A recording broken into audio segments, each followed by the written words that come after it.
Nintopic Podcast, all things Nintendo.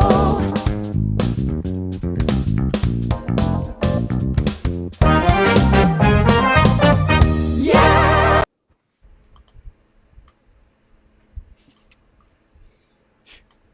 We can hear Mike you clicking, Odyssey Mike. and myself, alongside my co-organizer Paul Gale, are thrilled to unveil something spectacular: Indie Mania. This isn't just an event. It's a celebration of creativity, innovation, and the indomitable spirit of indie developers who are shaping the future of gaming.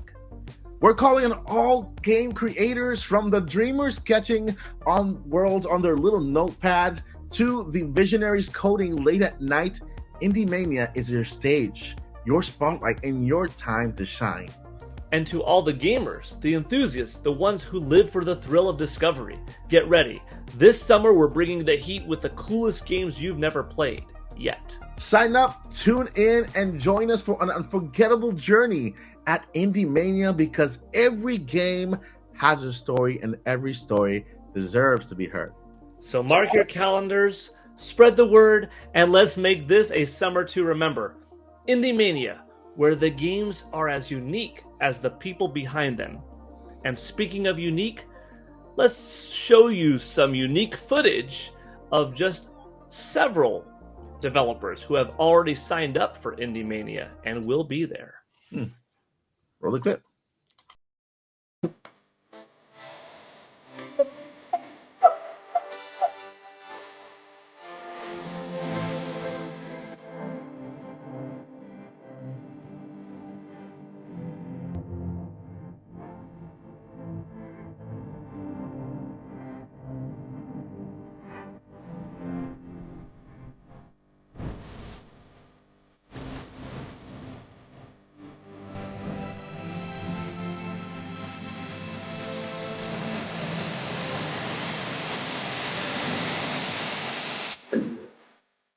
Whoa, that was incredible. That's nice. Awesome. So, Paul, what else can you tell us about Indie Mania? All right, so first and foremost, Indie Mania is a digital show this summer in which we are going to bring to you developer interviews, first looks at brand new games, trailers, updates to titles that you want to see more about that you haven't seen in a while, and it's all going to take place online. But on our end, we are actually going to go to some developer studios on site, in person, at their home base to give us a tour, to get to know them, what makes them tick, and see these brand new trailers, perhaps, of some titles. And we are also going to go to developers across the country, across the world even, and show you trailers, have a lot of fun, and like I said, some surprises along the way. But that makes me wonder, what are the dates? Did we mention that? I heard from the grapevine, from the rumors out there, that it's taking place this summer, September, specifically 13 and 14. And well, it's not just a showcase, it's a revolution. So are you ready for an uprising at Indie Mania? Sign up today if you are a gamer or a developer at IndieMania.net. See you then. All right, wait a minute. What is this? What is this? There we go. There we go. Now My we're cooking with friend. gas. You have gas? Is that what you said? Oh, What? I said now we're cooking with gas. Oh, We're on a roll. sorry. I've never heard that before. Sorry, Joyce. And I'm mysteriously going to be in Florida, in less than a few Wait, hours. wait. It's not the voice thingy. Yeah, that ain't the voice, Mike. I'm trying to, oh my god, I'm stuck here. 1, 2. I'm looking for the music. Moving right along. 1, 2. Oh man. Come on. That's Anyway. you, Mike. I really gotta learn my setup here. Yep. That's they have to make it more blind friendly. I mean, they're big bright letters, the colors, so I should at least learn memorize them. All right, so welcome to the Nintopics Podcast officially now, and we're here, guys. We are we're in celebration of a certain game that just hopped into our neighborhoods, into our living room, into our switches, and into our hearts, apparently. And so we are talking about the first topic, Paper Mario, and we have an all-star cast here today.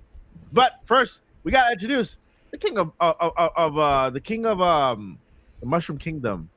We brought him over here from the Mushroom Kingdom. He was just mowing Mario's lawn one day, and I say, "Hey, what are you doing there?" And I said, "I'm just mowing Mario's lawn." And so, what are you doing after this? Well, I got to go over to Princess Peach and cook dinner for her, and then just go around the corner, and then I have to fight some little Koopas that were kind of getting in there. And well, I snatched him to the Mushroom Kingdom, brought him over here, straight from Nintendo Land. Landon, welcome. How you doing, man? Pretty good, Mike. Thanks for having me back. I'm glad to be with you guys again, talking about one of my favorite games of all time today, Paper Mario. Paper Mario. Yay! Yes. I'm sorry, I can't find the clapping thingy. Oh, I'll do it for myself. We can clap ourselves. Here we go. Yeah. Yes. I found the music looking for the clapping thingy. There we go. I found the music. Yeah. All right. Thank you for being here, Landon. You're awesome. And then moving forward to across the pond, the one, the only, the illegitimate son. Oh, Shigeru Miyamoto. There's a battle going on right now over there. I don't know what's going on. I know. Not Shigeru. It's Furukawa. Miyamoto is the brother. We got Paul Gale Network. What's up, Paul? When can I be the legitimate son? Why always the illegitimate son? I was planned by Nintendo. You know, Famicom came out July 15th, 1983. I was born July 7th, 1983. We were cut from the same umbilical cord. So what you're saying here is that you are a drone clone made by Nintendo themselves for propaganda reasons? Or they cloned me because I came out 8 days before the Famicom. Ah, okay. So you came out of whose womb? Furukawa? It's Nintendo headquarters / my mom. It's debatable. So you're off to a riveting start. The 23andMe came That's back, a word for it. and it's the 23andMe is very interesting. the 23. It's got European ancestry and specifically Kyoto ancestry. Yeah. One day we'll know the truth. The truth will set you free, Paul. No, I'm enjoying my summer vacation. I've been on break for 7 days now. That went by fast. Oh wow. But I'm off until I guess the last week of August, so it's quite a big break. That's a big break, yeah. My university gives me 3 months off, which my kids are like, how come we don't get that much off? Right? Yeah. Maybe one day. That's good. That's awesome. And just across, not across the pond, more like another dimension, we have the land of Hyrule. In Hyrule, we have 2 residents living over there. They're doing whatever they want. They took over Hyrule. They're doing whatever they want there, and just kind of eating everybody's food, and just especially you go to the castle, you'll find Where's somebody the far away, Joycey? You find wait, let me see if I can change that. Hold on. High five. Put you right there. Okay, now you guys are there you go. So we got Zelda's mama brushing Zelda's hair. Zelda's just complaining all of a sudden because her hair hurts. Mama, it hurts, mama. And so we got Zelda's mama over there, Joycey J. How you doing, Joycey? Are you suggesting I'm an abusive mother? No, it's just kids are like that. Kids like when I remember when my mom used to brush my hair. She's like, "Hey, ma, that's my eye." Woo, okay. Hi, y'all. I am sorry. I'm just going to go ahead and tell y'all now. I do not have Paper Mario just yet. Mm-hmm. It is being sent to me. It's on its way. It's in the mail. Yeah. I won't get it till next week. But I've never played a Paper Mario game, so I'm excited for this podcast because then everybody can tell me, I'm not going to put together any spoilers, but everybody can tell me kind of like what the gameplay is like and what it's like. I've just heard nothing but good things about it. And I'm like, well, now is the perfect time to try it out. So I'm excited for when it comes next week. Yes. Yay. Yes. I'm excited for you because this is my first time playing this one. I played Origami King, which was my first one, and just we'll talk about it later on. But it's just crazy. It's beautiful. And so we'll stay in Hyrule for a little bit, and then we'll go across the pond in Hyrule, just over the lake, right? Some little hands are coming out with eyes in their hands, just kind of running after me. So I'm just running away, and then I got to this little shed there, and then the little shed right there with the pot. She's just cooking for some reason. Is Lily? What's up, Lily? Hi. What are you cooking? Hopefully something delicious because I don't want to demote food or anything. No, yeah. Hi, how's everybody doing? So yeah, I also got my Paper Mario here. But you know what? I've been seeing a lot of people saying, "Hey, I wanted that sleeve. How come I don't have it?" And they were giving it away on GameStop Canada. That's right. That's right. Yeah, and I got like, I got super lucky, and we got it. So I really like the fact that you have like the GameCube cover. That's I think Canada was the only GameStop that gave away something. That's not cool. Yeah, I know. I low key thought that was the actually like the box, right? The box, I thought that was the original GameCube version, and I was like, oh, okay. Well, that Pretty still cool. works as the same game, but you have the back cover is the Switch one. See, that is cool. you have That the is back awesome, and the front. Yeah, I got my own plain it's boring cardboard. Little envious, just a You little. can make your own, Mike. Look at my boring cover here. Look at this. Look, Get a look. piece of Yeah. paper. I'm hitting the camera with it. Look at it. Nah. Yeah. Anyway, who am I missing? Oh yeah, we're going over to Hollywood now. Apparently, Yep. we're to Hollywood now because Mr. Hollywood, California, here is Zach Hendricks. What's up, Zach? What up, Mike? How's it going, everybody? Where did that beard come from? I feel like I haven't seen you forever. I Where'd know that for beard come years. No, I've been rocking this. I think it's just the angle. from? Okay, so it's like It's just a, the angle. Yeah, I was so excited to rock the new setup. Oh, look at this! Look at this beast of a camera. This is bigger than Oh, nice. bigger than a 2-liter. But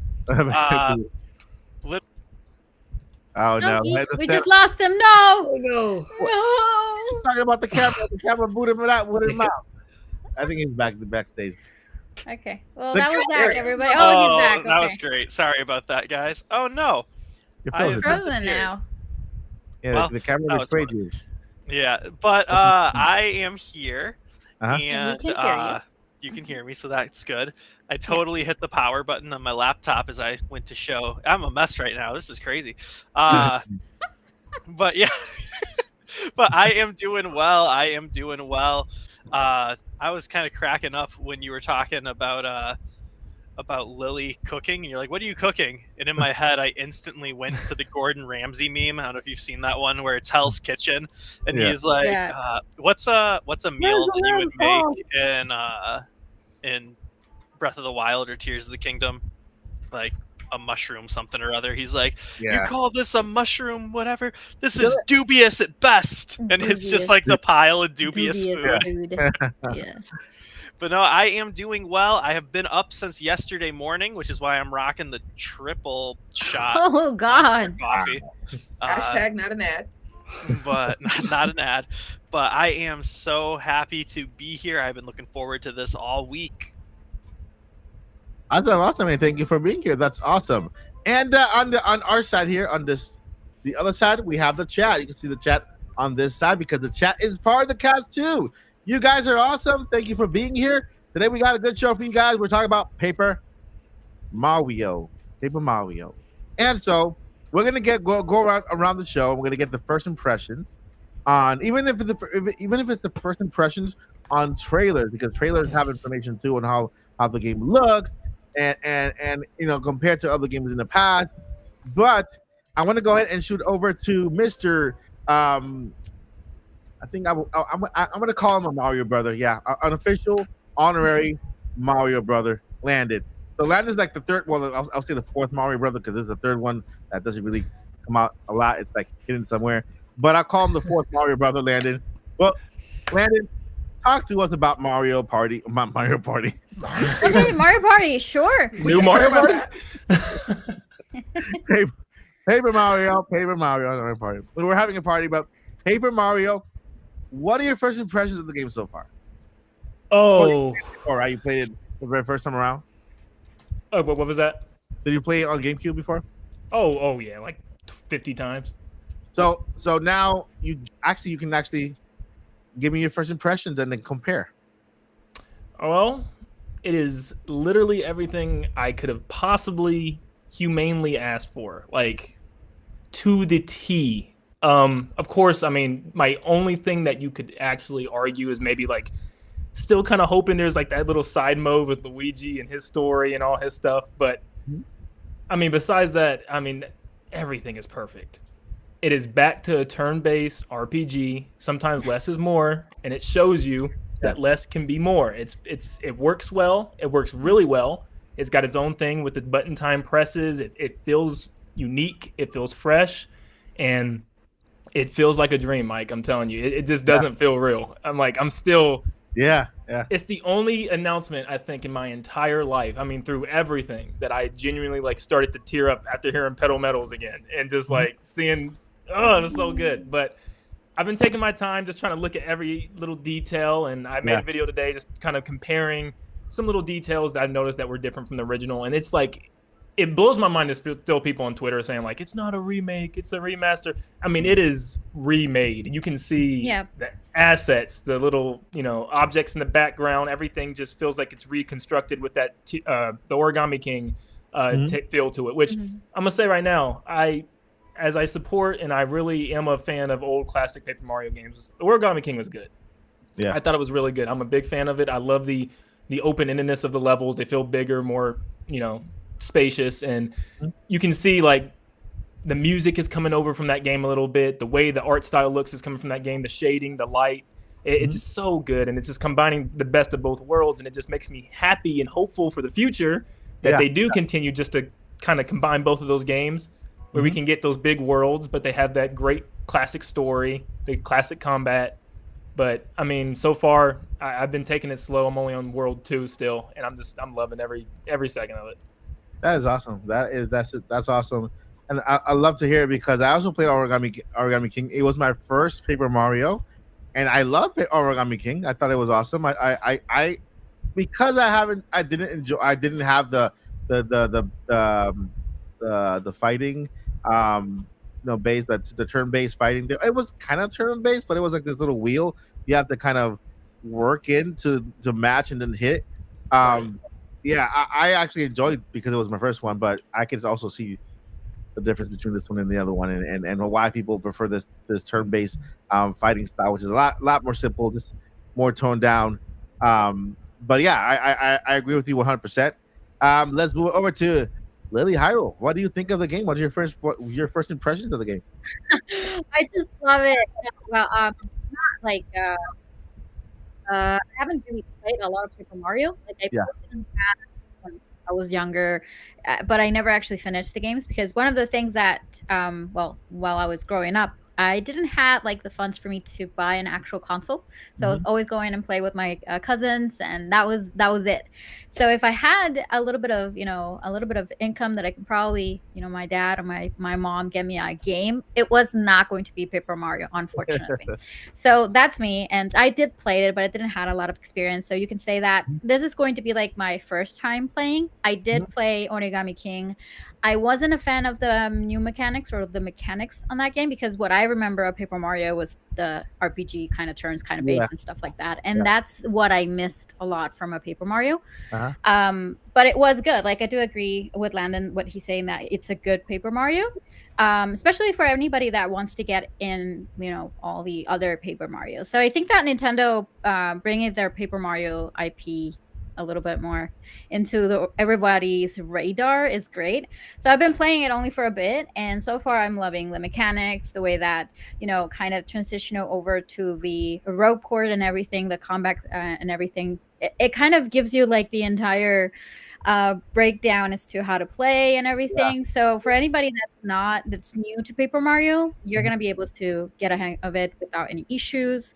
It was very smooth for me to start playing it. So, and the characters, like who can join your party and everything, and it's a very different experience from any other Super Mario games out there, of course. But I also understand that it's not for everybody. Yeah. But I've been hearing a lot of people saying that it's not a remake. It is a remake. It's not a remaster. Like Luigi's Mansion 2 is going to be a remaster. It's going to be an HD version of Luigi's Mansions from the 3DS. But this is an actual remake, and the shading, the artwork, the gameplay, the mechanics. I'm just loving it so far. Yeah. Listen, guys, the origami engine did not exist back in the GameCube days. That's just to let you know. Just if you need convincing if it's a remake or not, they rebuilt the entire game up from the same engine as Origami King. Meaning they had to rebuild the assets. They might have reused some assets for this game to make the process a little better. You're right, but they actually rebuilt it from the ground up, level by level, everything all together. So it is an entire remake. It's not even a remaster. It's a remake of the actual game. So yeah, I mean, I agree with you, Lily. Awesome. And then I know Paul told me that he still hasn't got the copy, and then Joycey hasn't gotten a copy. But I have a question for you too, and I want to know from you, what do you guys? Have you played the previous one? Let me go ahead and let Mr. Zach inside. Yeah. Have you played the GameCube one? Yeah, I played the original one back on GameCube. I think it was close to a Halloween release of 2004. So I remember it was getting close to my, end of the semester, pre-finals. That was one of the big games that I played like that holiday season, kind of, I think around Halloween time going into Thanksgiving break and like that kind of thing. And it's a great RPG. I mean, as an RPG, it's really good with a great story, and it has plenty of charm. Fun gameplay mechanics. It's held up to I think it's held up. I'm getting tongue tied. It's lasted the test of time, or held up throughout the course of time. You know what I mean? But that being said, I haven't played it in 20 years. So just from what I remember, it has held up. Where I'm comparing it to different RPGs that I've played over the years since then, different Final Fantasies, Tales of games, Xenoblades in recent years and stuff like that. And I'm like, you know what? It's still a very unique experience, even though we've had Paper Mario titles since then. It's probably the best of the Mario RPGs. If there's one that I like more, maybe it is Super Paper Mario on Wii. Some people don't consider it an RPG because its gameplay mechanics are very different. I mean, if you like traditional 2D Mario gameplay, you'll probably like Super Mario RPG by default, because here it's got a good story and fun characters and progression, but it plays like a 2D platformer because it essentially is one.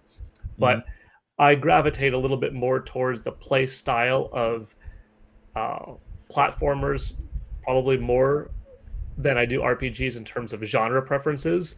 So maybe that's why I like it more. But story-wise, probably Thousand Year Door probably is the best. So for me, though, even though I have a fond memory of it in my head, not having played it in nearly 20 years, I'm going to experience it for a very large part, almost for the first time, because 2 decades have passed, and 2 decades worth of different games, different stories, different everything. So it's kind of like, imagine that cartoon that you watched as a kid. Maybe it was Ninja Turtles or something like that. And you only had that one run of it, and you loved it. Or you watched it maybe multiple times, but all 30 years ago. And then right now you're watching it. Some of that feels that nostalgia awesomeness where you're like, oh my gosh, that's a smell that you never forget, That's a sound you never forget. That's a little bit of a music that's in there.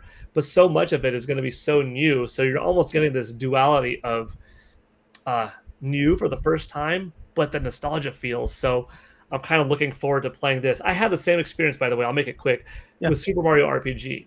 That one was even further removed. I played it back on Super NES back in the day, back in 1995. So for that one, for me, it was even longer. And when I played it for Nintendo Switch, last year, I'm like, man, this is so new. I don't know what's happening next. I don't remember the next boss fight. But then after playing it, I'm like, oh, okay, yeah.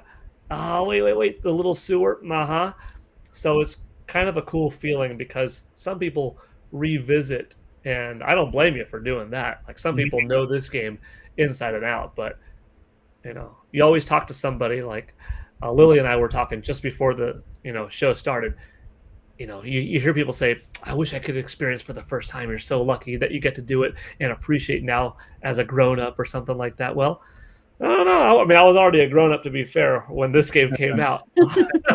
But a younger adult and then a more seasoned gamer now. So, seasoned. Yeah, that's a good word. Seasoned. Seasoned. So I'm just hyped. If you're in the chat looking forward to it or questioning it, I would say hop on, because if you love Mario, and if you love Mario for the character, the colors, the music, the environments, the humor, you're going to get all of that. Yeah.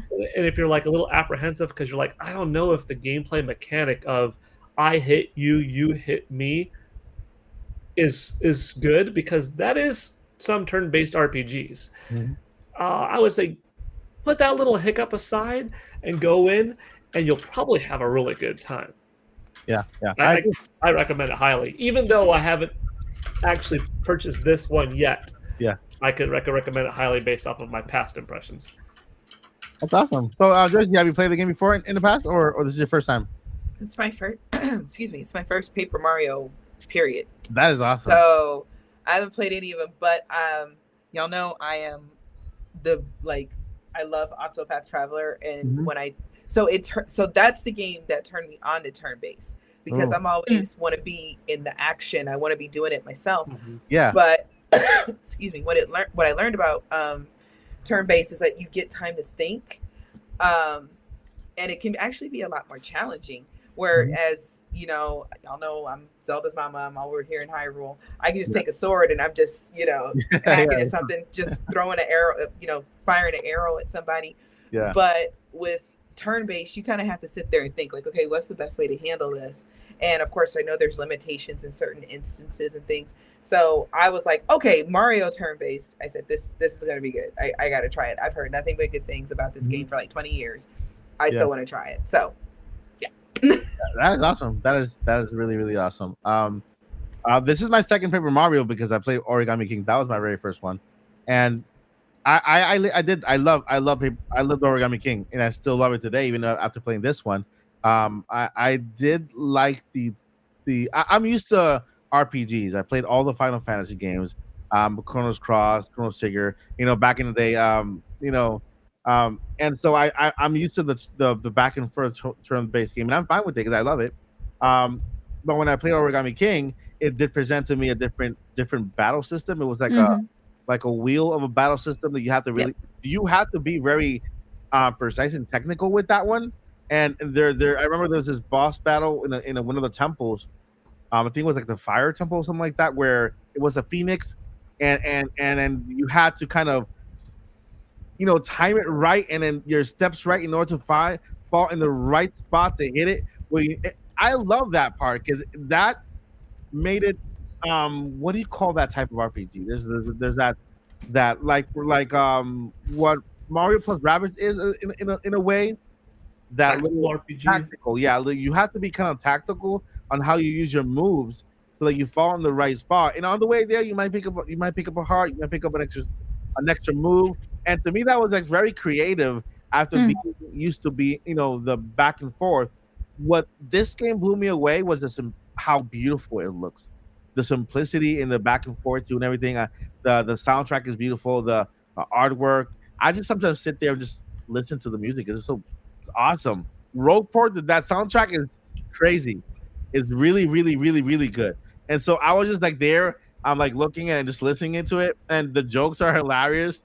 I think I'm on World 2 also. I just made it to World 2. The puns and the jokes are just out of the door. They're hilarious. Humor. Yeah, that I think that over Origami King, this one has it when it comes to jokes and things in the game. So yeah, I highly recommend it if you guys like to laugh a little bit. But yeah, Zach, have you played Paper Mario Thousand Year Door, or have you played one in the past? Oh, we can't hear you. No. Bring your Check test sound. 1 2 1 2. Check test 1 2 1 2. There you are. There you Yes. are. Okay, You're on I'm mute on here. your headset. I am here. I am fighting technology, but I'm here. Yeah, I have played the original and Thousand Year Door. And what's funny is when I was a little kid, when the original Paper Mario first came out, I know I still lived in Chicago, so I had to be 7 or younger. And I remember renting it from Blockbuster. And Nice.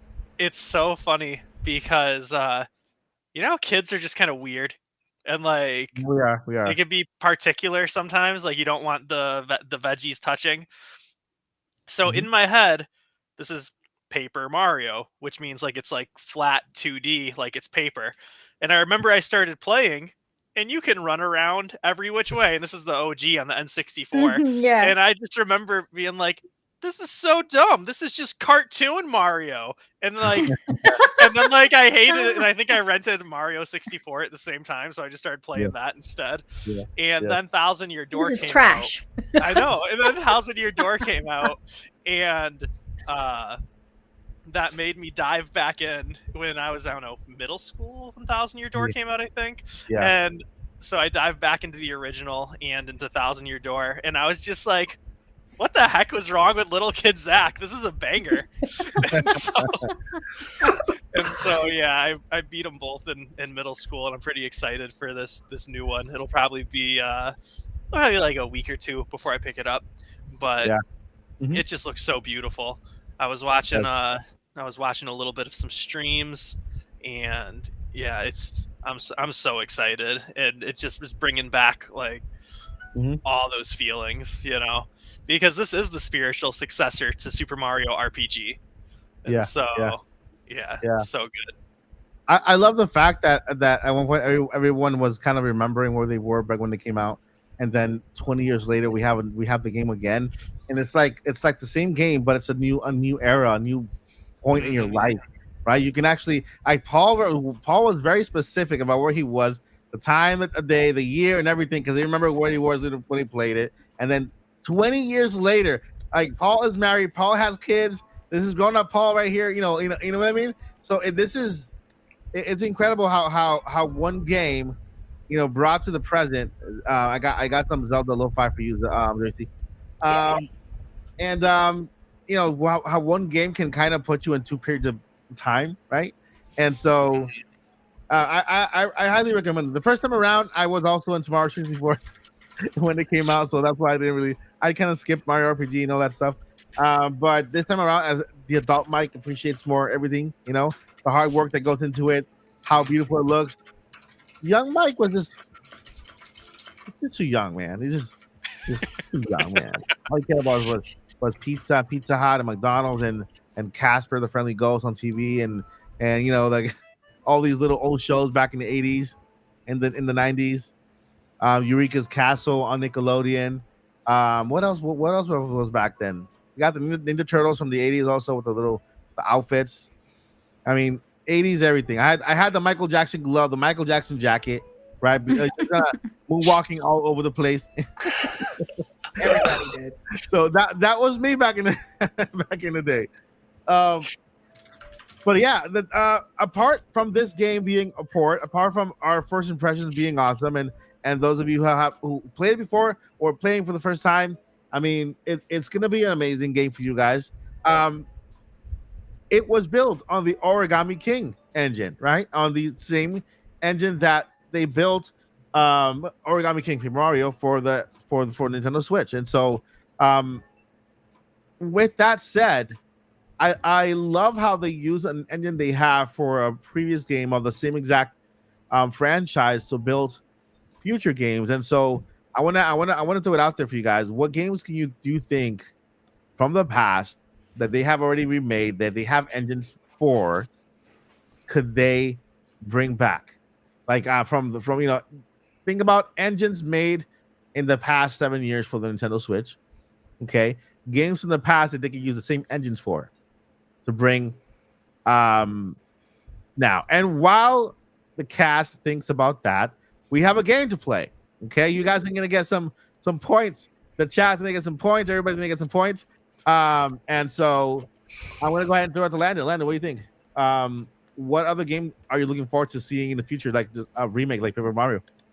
Well, I mean, I kind of thought they would use Luigi's Mansion 3 as a big emphasis for 2, and it feels like they didn't. It just looks like it like just a little remastered, but I don't know. I feel weird with that game. I don't know. I played it a couple times. I never was a big fan of 2 compared to the original because of the, feeling of running through a giant mansion by yourself. Yeah. And I mean, what they did with 3, like I said, I think the future is insane because if they do, whether they keep that engine or work with an even better one, I mean, it's Luigi's Mansion 3 is gorgeous. Yeah. So I'm on the Luigi Mansion train right now. So, I mean, I agree. The Luigi's Mansion 2 HD still doesn't look as good as Luigi's Mansion 3. So I agree. Lily, what do you think? I just want to say that I finished Luigi's Mansion 3 in one sitting in Christmas Day, okay? Yeah. And my hand actually started hurting.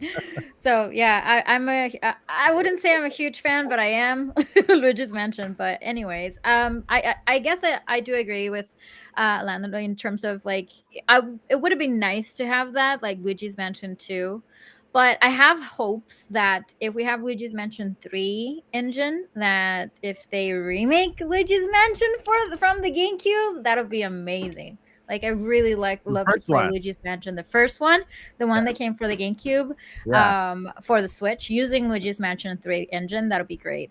The other one, of course, I'm gonna go with Zelda, but I don't know if I want any Ocarina of Time built on a Breath of the Wild or Tears of the Kingdom engine, but that could also work.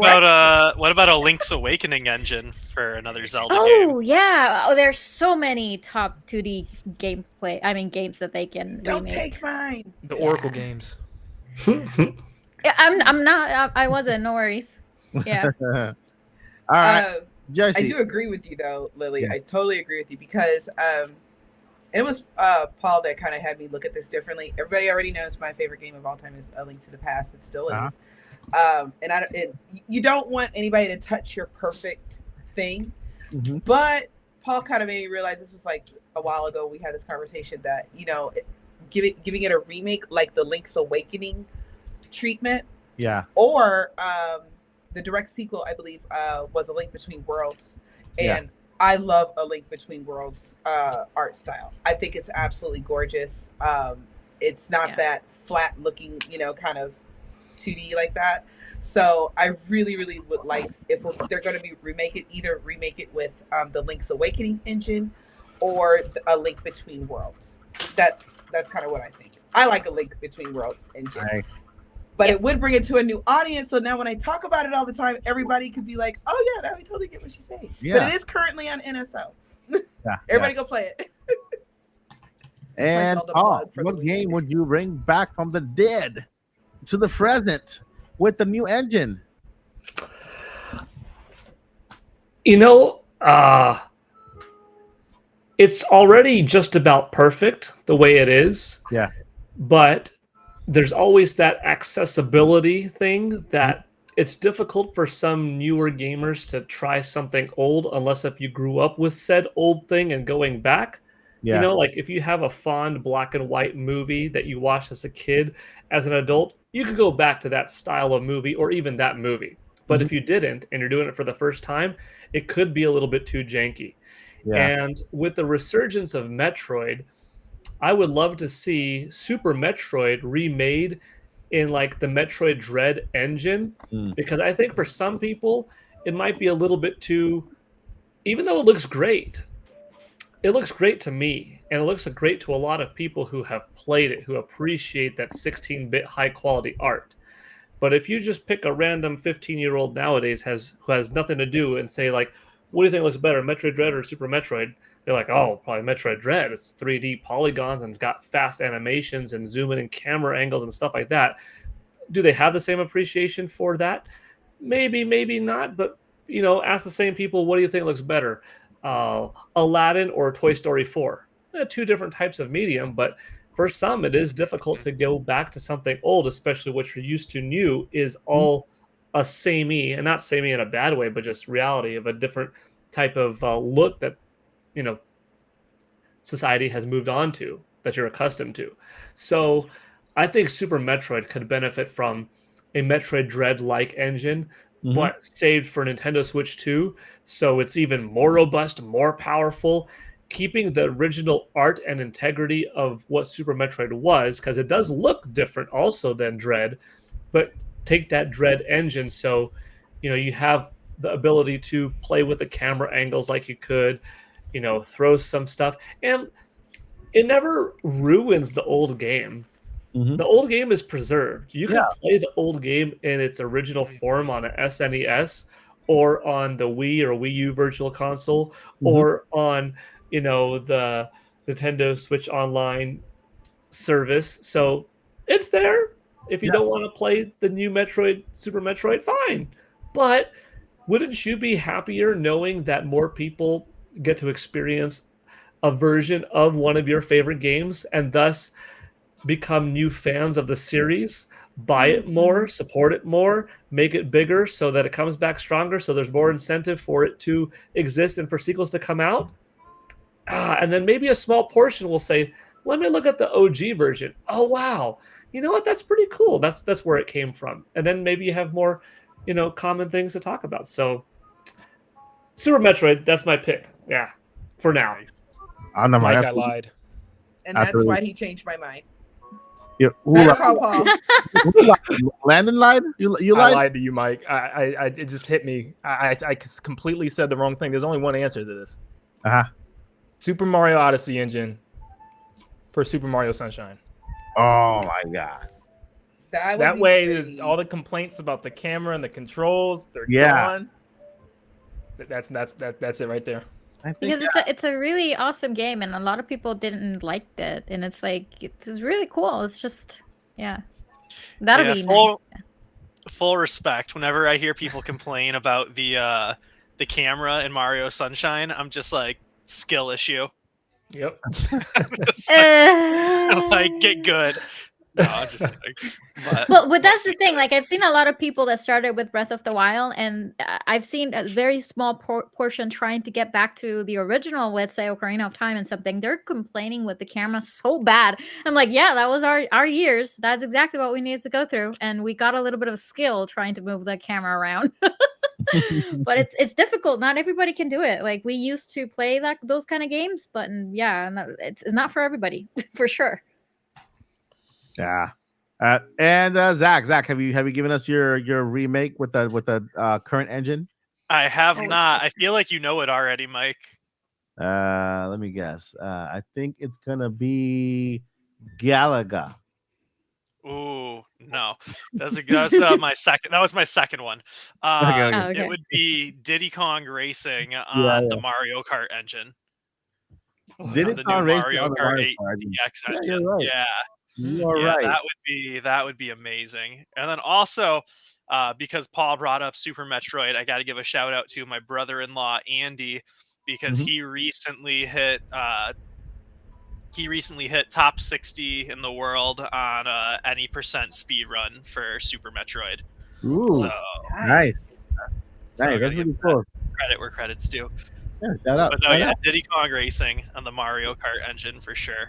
That'd be cool. They added that like a sidekick to the next Mario Kart, just like they did with Bowser's Fury. Like Bowser's Fury was this little game on the side of you know, the other Mario game. Just add like Diddy Kong on the side of it. That way you have it there and play it, right? Because I don't think they'll make Diddy Kong just because Mario is there. They'll just add Diddy Kong as a racer to Mario Kart, and that's it. Call it a day, you know. But I agree. My pick I'm gonna go to Zelda. I want to go to Zelda, and I'm gonna take the Link's Awakening Zelda, which I loved, and I'll take Link's Awakening and put it to I'll put a Link to the Past on Link's Awakening engine. So that's my pick. Link to the Past on Link. Look at Jesse's face. Very good choice. Very good choice. Thank you. It's a great game. Thank you. Yeah. So yeah, Link to the Past on Link's Awakening engine. And with that, let's go ahead and play a game. We have a cool game here that was inspired by the other game, but this is all. Because we're talking about Mario. Hey, this is upside down. Mario, and we're talking about Mario, Paper Mario. I don't know what that is. And here I put this game together with all the games in the Mario universe. Okay, so you'll get points for having to play it or own it, either playing it or owning it. So that they both count. Okay, here's the game. Now we're covering the thing. Let's see if I can do this here. Yeah, There we go. That's good, right? What is this? Let me see. All right. So who's missing there? Me. Me Sad. and Joycey. Yeah. Okay, I'll do this one better, right? This one better. Yep. Okay, now we can see everybody. All right, chat. Let me know if you guys can see it correct. Let me know if you can see it well. Now I'm just gonna do this, and just have it there, and then you'll hear our ghost voices. I like We're that it could put us on here. both sides of it, and it just doesn't. It does it, right? I'm like, let me see if I can drag somewhere. It's just that there are too many of us. Hi! I'm in the Like what, spotlight. there's- Take me out, please. That's what happens. It wouldn't let me. All right, so here we have the game, guys, and this is how you play it. All right, at the top, this game is called Game Hogger. Okay, it means that you played so many games, you have so many games in the Mario universe. You get 1 point for free in the bottom. Okay, because if you haven't played anything, I'll give you a point for free. And Yay, we got a point. yeah, and so here we have all the Mario games that were released on Nintendo Switch. All right, not all the Mario games, but on Nintendo Switch.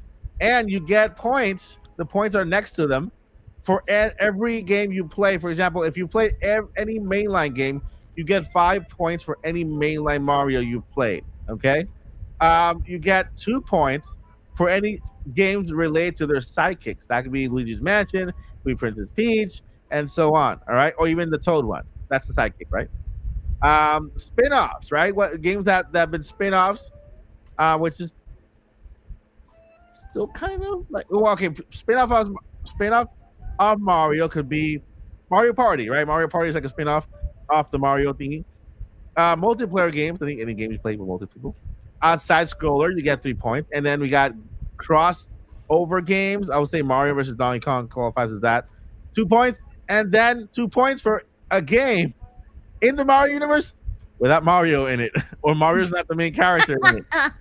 Nice. All right, so you guys in the chat, go ahead and start calculating your points to see how many points you gained by playing some of these games here. And I'll do the same because I haven't done it yet. Let me get up a level over here. Does it have to be exclusively the Switch version? Any game on this board right here. Okay, cool. Yeah. Because if it's on this board, it's on the Switch. Yep. So basically, yeah, exclusively on the Switch version. Yeah. Okay. Yeah. I do have some music for you to play. It's not the Jeopardy one. I wish I had that one, but it's not. Super. I got you. Super Mario. Super Mario. Hello. It's me. Oh, I was right. Well, that was amazing, Zach. Very good.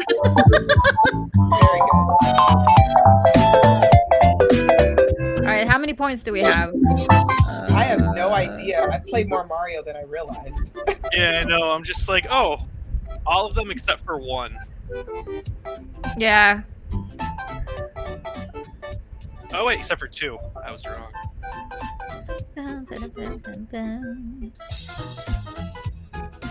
For anybody listening on radio or on your podcast station, this is just a little music break for you.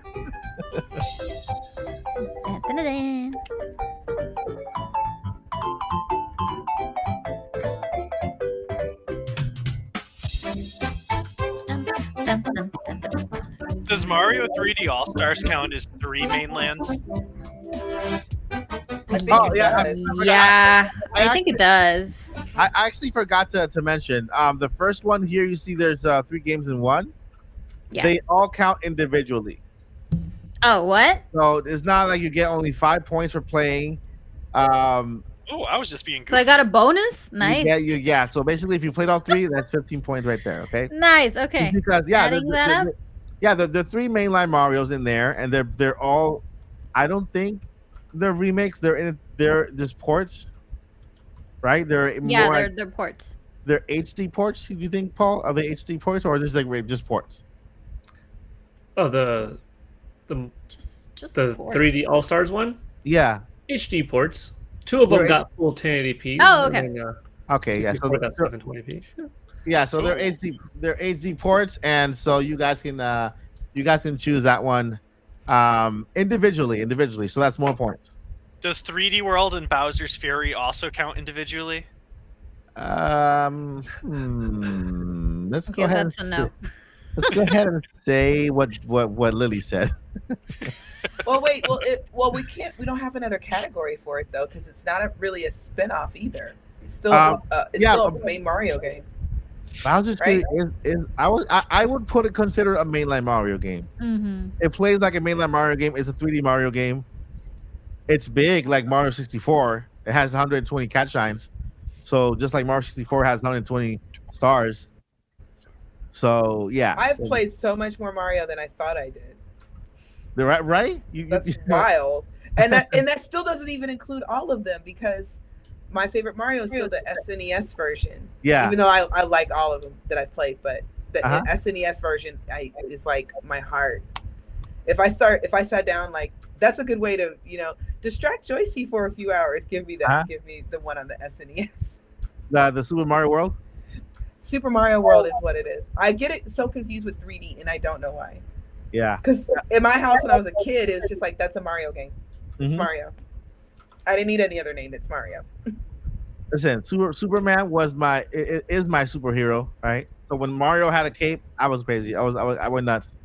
I pretended to be Mario the entire time with a cape running all over the house, and That's that was awesome. yeah, that was a I'm good sure game. you were so happy about that new look at Superman, the new Superman.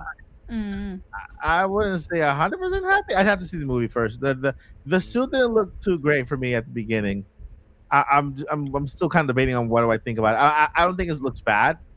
But we'll see. It's just I can't really judge the entire thing on a picture. People are going nuts, but I'm gonna give it some time. I do like the emblem. I like the emblem from Kingdom Come. It looks awesome in color, and so I also like the colors of the uniform and also the texture.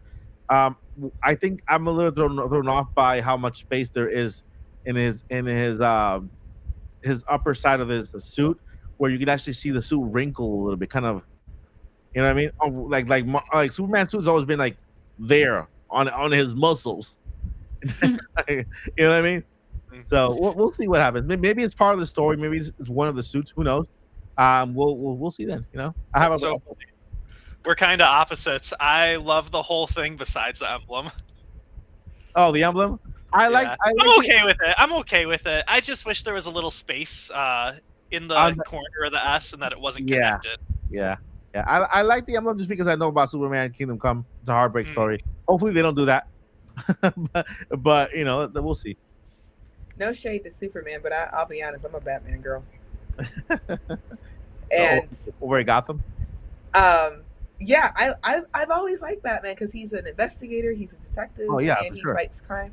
He's the best detective not that Superman isn't special at all, because I love him too, but I think what messed me up, and I say this as a hardcore to this day Twilight fan, Twilight the books and the series.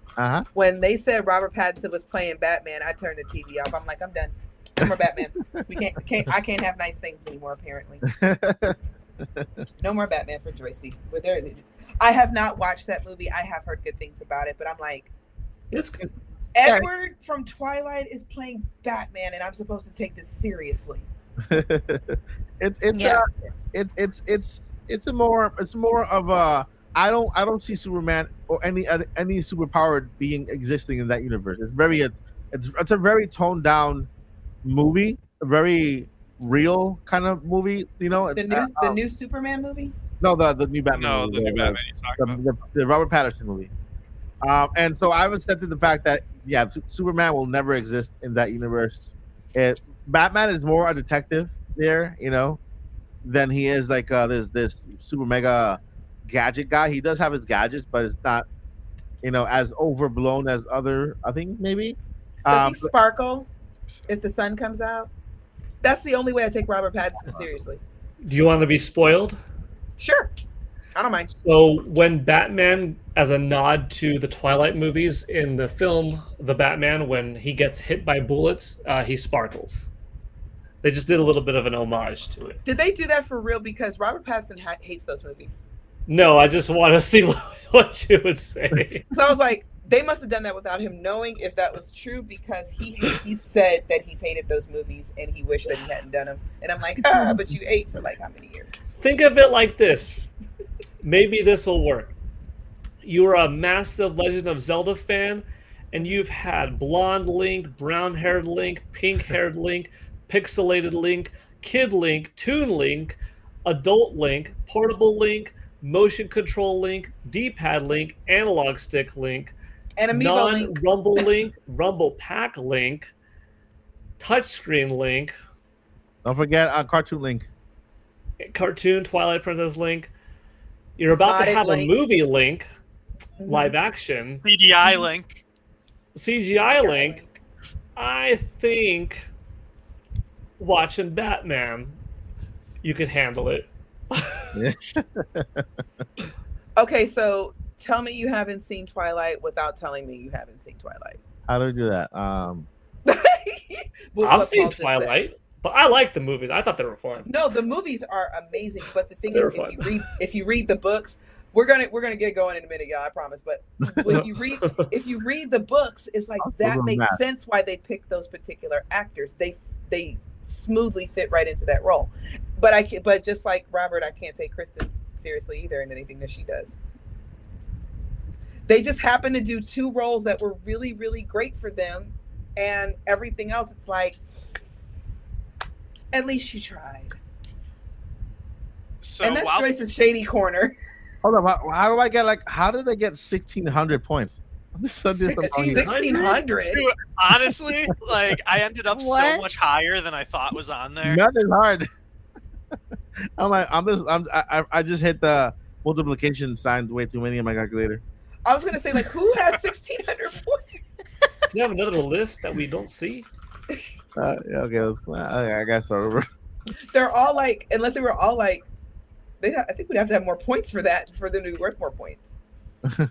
Oh, right, Joycey. While Mike is re-adding his numbers, I was watching today, yesterday, there's a show on Netflix, it's a cartoon called Delicious in Dungeon, and the animation style, it's an anime, but there's this blonde-haired elf who looks so much like Zelda, and I'm like, I want a Zelda anime in this style.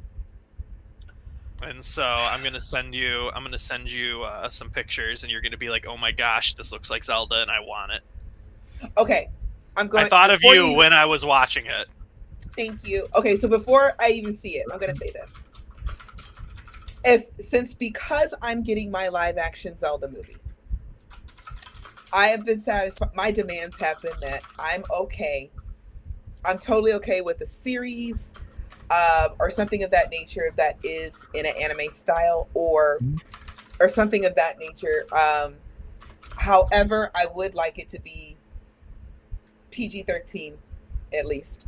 I'm not really interested in kitty, like for kids Zelda. With the story, you know what I mean? And I like the way the games do it, because there's so much going on, and they've told you only about this much, but there's so much else going on. So I would be okay with the cartoon story or series like that, because I'm getting my live action movie. My demands have been met. So we can do something different next time after this. I can't wait to see it. All right, I think I'm done. I got my points, guys. If you in the chat are done, you can go. You can just add your points. Make sure you total them up.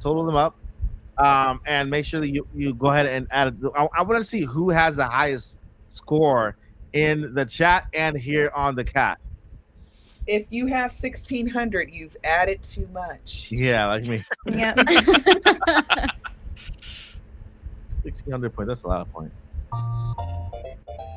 Landon probably could hit that though if we had all the every single yeah. game. I was like, And I'm looking that's at not a this bad list right thing. now. I'm looking at this list right now. I'm like, Landon? there's one game that I did not play. So whatever the max is, just subtract that. Landon, have you ever played all of the minus worlds in the original Mario, all 256 of them? I have not done that, no. What do you mean the original Mario? The very first one? So, you have to get a copy of Mario that is not Mario and Duck Hunt. It has to just be Mario. Okay. You put it in the Nintendo. I have it. I might get the order wrong. Then you take it out and you put in tennis. Literally just the tennis game. Run around for a second. Take out I'm dead serious. Take out tennis, and when you put Mario back in, there's 256 like minus worlds because tennis used different RAM slots, and so it rearranges stuff in Mario. And I will send a news article. That That's 100% true. Yep. I bought a copy of Mario just for that reason, and a copy of tennis. See, this is Auntie Joyce's Zelda Mama's PSA here. Hold on to your stuff, guys, because you never know when it's going to be valuable. I had the original Mario Brothers without Duck Hunt, and it came in the box with the little booklet and everything. And good God, I wish I had kept it. I have now it. I want to go try. I have it. I got the Mario. I got the two of them. I have the Duck Hunt and Mario, and then I have the Mario by itself. Okay, we got to try Zach's trick, see if it works. I just need to get tennis. The tennis game. Mario Tennis? They don't have Mario Tennis back then. It's just called No, It's just regular tennis. Yeah, just regular tennis. Okay. Yeah.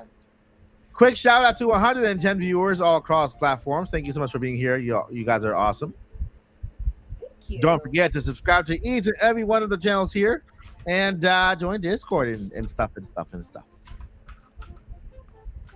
All right. So am I seeing points? Let's see here. Yeah. I think I'm seeing points. Got 3 points, 4 points.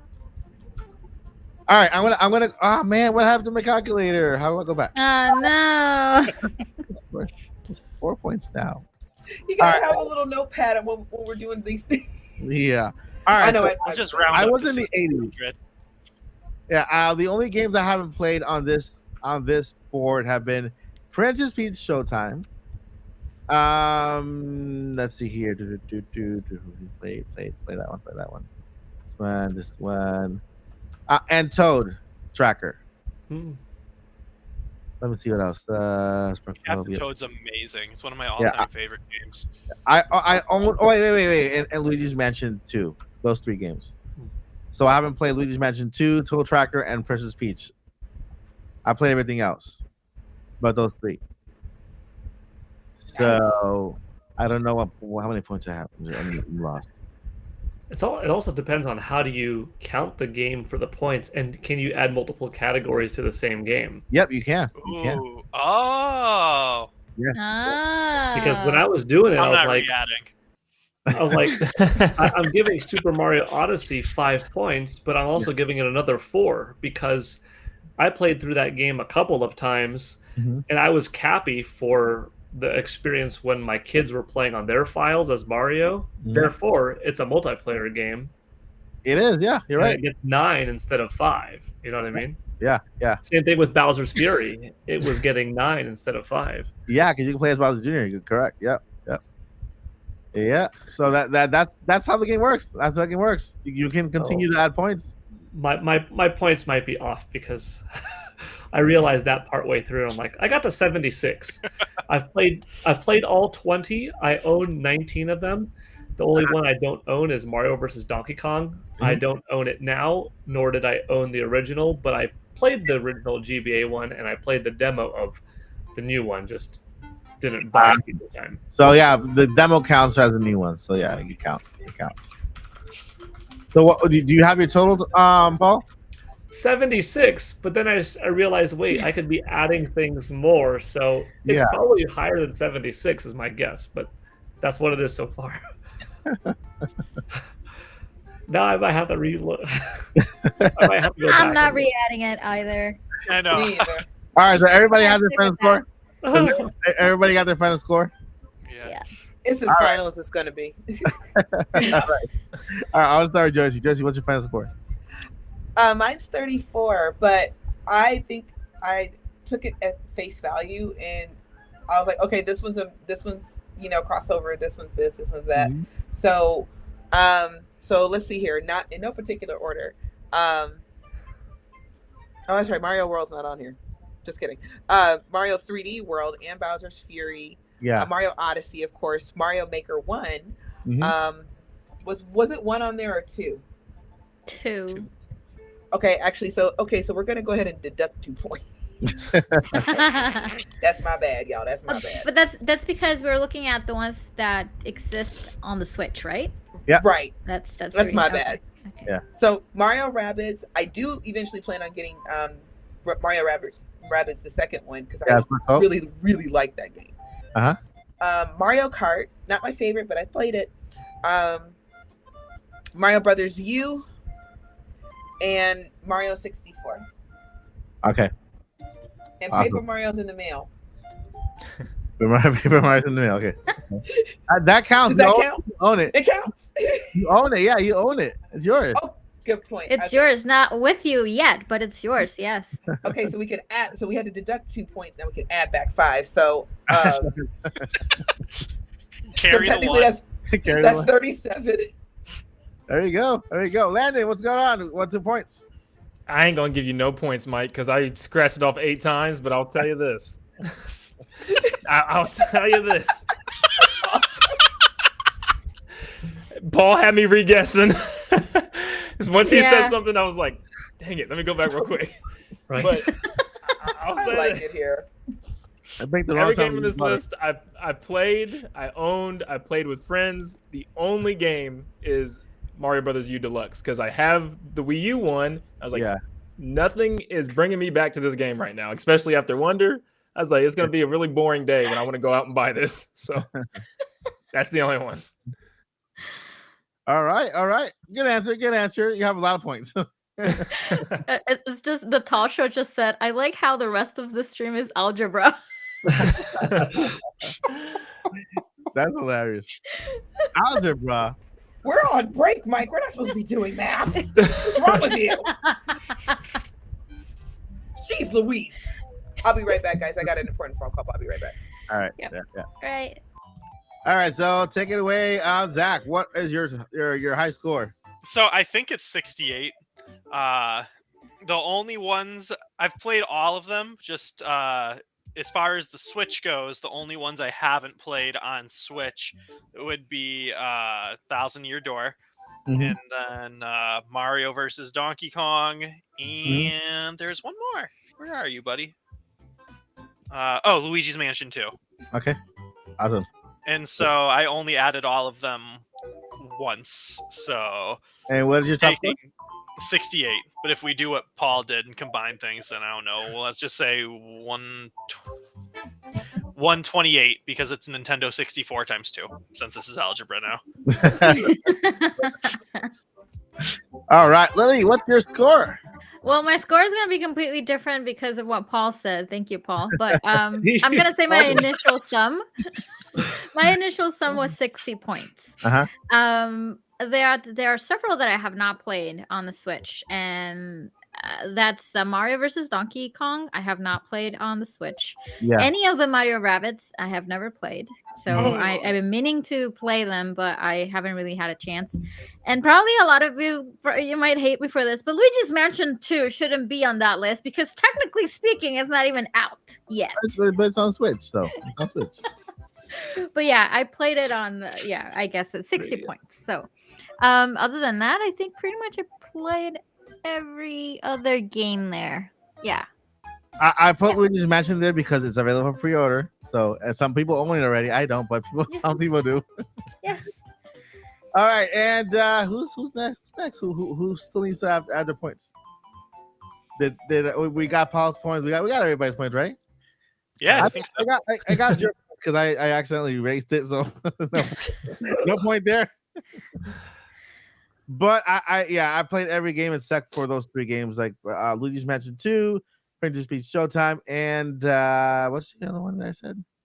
The Toad one. And the only reason why I played, I didn't play Princess Peach Showtime because I had to choose between Mario versus Donkey Kong and Princess Peach, and I wanted to play Mario versus Donkey Kong. I went with that one, So, but yeah, I want to know what Liam in the chat was like. Did I win? Yeah, we all. No, you only got 8 points. A new car. I'm trying to look for the highest score here in the chat, but all I see is got 20, 19. Somebody has 80, which is not bad. 80, that's really good. And that's without Paul's rule. Let's see. Let's see here. Yeah, I think that's the highest score, 80 so far. No, it was over. Got more points. Okay, so Lilly Hyrule got more points. Is that what you put? Oh no, whoever got more points. I'm just explaining to Liam in my chat. Yeah, no, he was like, "Did I win?" I'm like, "You only got 8 points." No, you did not win. You won. Everybody won because we're all winners. Striker, golf, and Olympic Games are not on the list. The strikers. They're not. No, I don't see it. Aren't strikers? I guess maybe they weren't worthy. Never mind. They weren't worthy. Oh yeah, honestly, Mario Strikers on the Switch is probably the game that's disappointed me the most in the whole Switch generation. We're talking about that. Yeah. I mean, what's disappointing about it? It just doesn't play the same at all. What's it about? The Mario Strikers, the soccer one. Yeah, what's it about? It's about soccer. And do you play soccer in the game? Can you play soccer? Can you shoot goals and stuff? Yeah, like there's no I miss jumping over other players and all that stuff. It's just it feels more like Rocket League. Like it's very just like linear everywhere. Yeah, you miss it with the wildness, the craziness of the Mario games. Yeah, it used to be very strategic. Like one, Supercharged, right? I think that was the one for the Wii. Mario Strikers Supercharged. Yeah. That one was like really technical, where the new one's just kind of like, oh, you have a combo, hit this button, boom. Oh, you have this, hit this button, boom. Like, it's very in your face. If you guys got strikers, go ahead and add it. I have it too, so go ahead and add it. Actually, you know what? If you own it, deduct some points. Take away some points. Wait, the fact that I said that I owned it. If the fact that I'm interested in Origami King, because I was trying to think earlier, like where was I when that came out and why? How did I not pick up on that? Does it count if I just want the game and I will eventually get it within the next? You know what? When I go ahead, Yoshi. Yeah, if you really want it that bad, just add it. Well, it was released during the pandemic, pretty much 2020, right? Yeah. The weirdest reveal ever too. It was just like one random morning. It's coming out in a month. It's like what? Yeah. And then you could That always was have the year Wario of there Animal too. Crossing. Yep. Exactly. Yeah. All right. So that was fun. We had some fun adding some points there. I don't know what was the point of the game. It was To have fun, Mike. Come on, you know this. Oh, what the point was that? I tried. It was fun. And they made it algebra. The point of the game is there's no new Switch 2 news. And then at the end of the school year, I make you guys do math. Come on. Come on, I'm done with my final. Right. All right. So we have I feel like I'm in school again. What's going on? I graduated years ago. Our next topic is a little better. Well, it's just as good. I think it's about Nintendo Switch 2. Okay, why? Because over the past week we've had a couple of things happening. When it comes to Nintendo Switch 2 that they're quite exciting. The number one reason, something that I did not add on this list. Sorry for that. But one thing that was discovered for Switch 2 involving this game right here, my little friends, is that this game in the code, this game is capable of being played in 4K resolution.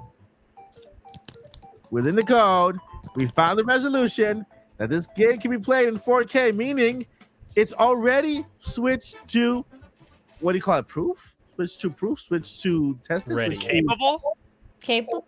switch Switch to to ready? Compatible? Switch to ready. Yeah, switch to ready. Compatible, whatever. Yeah.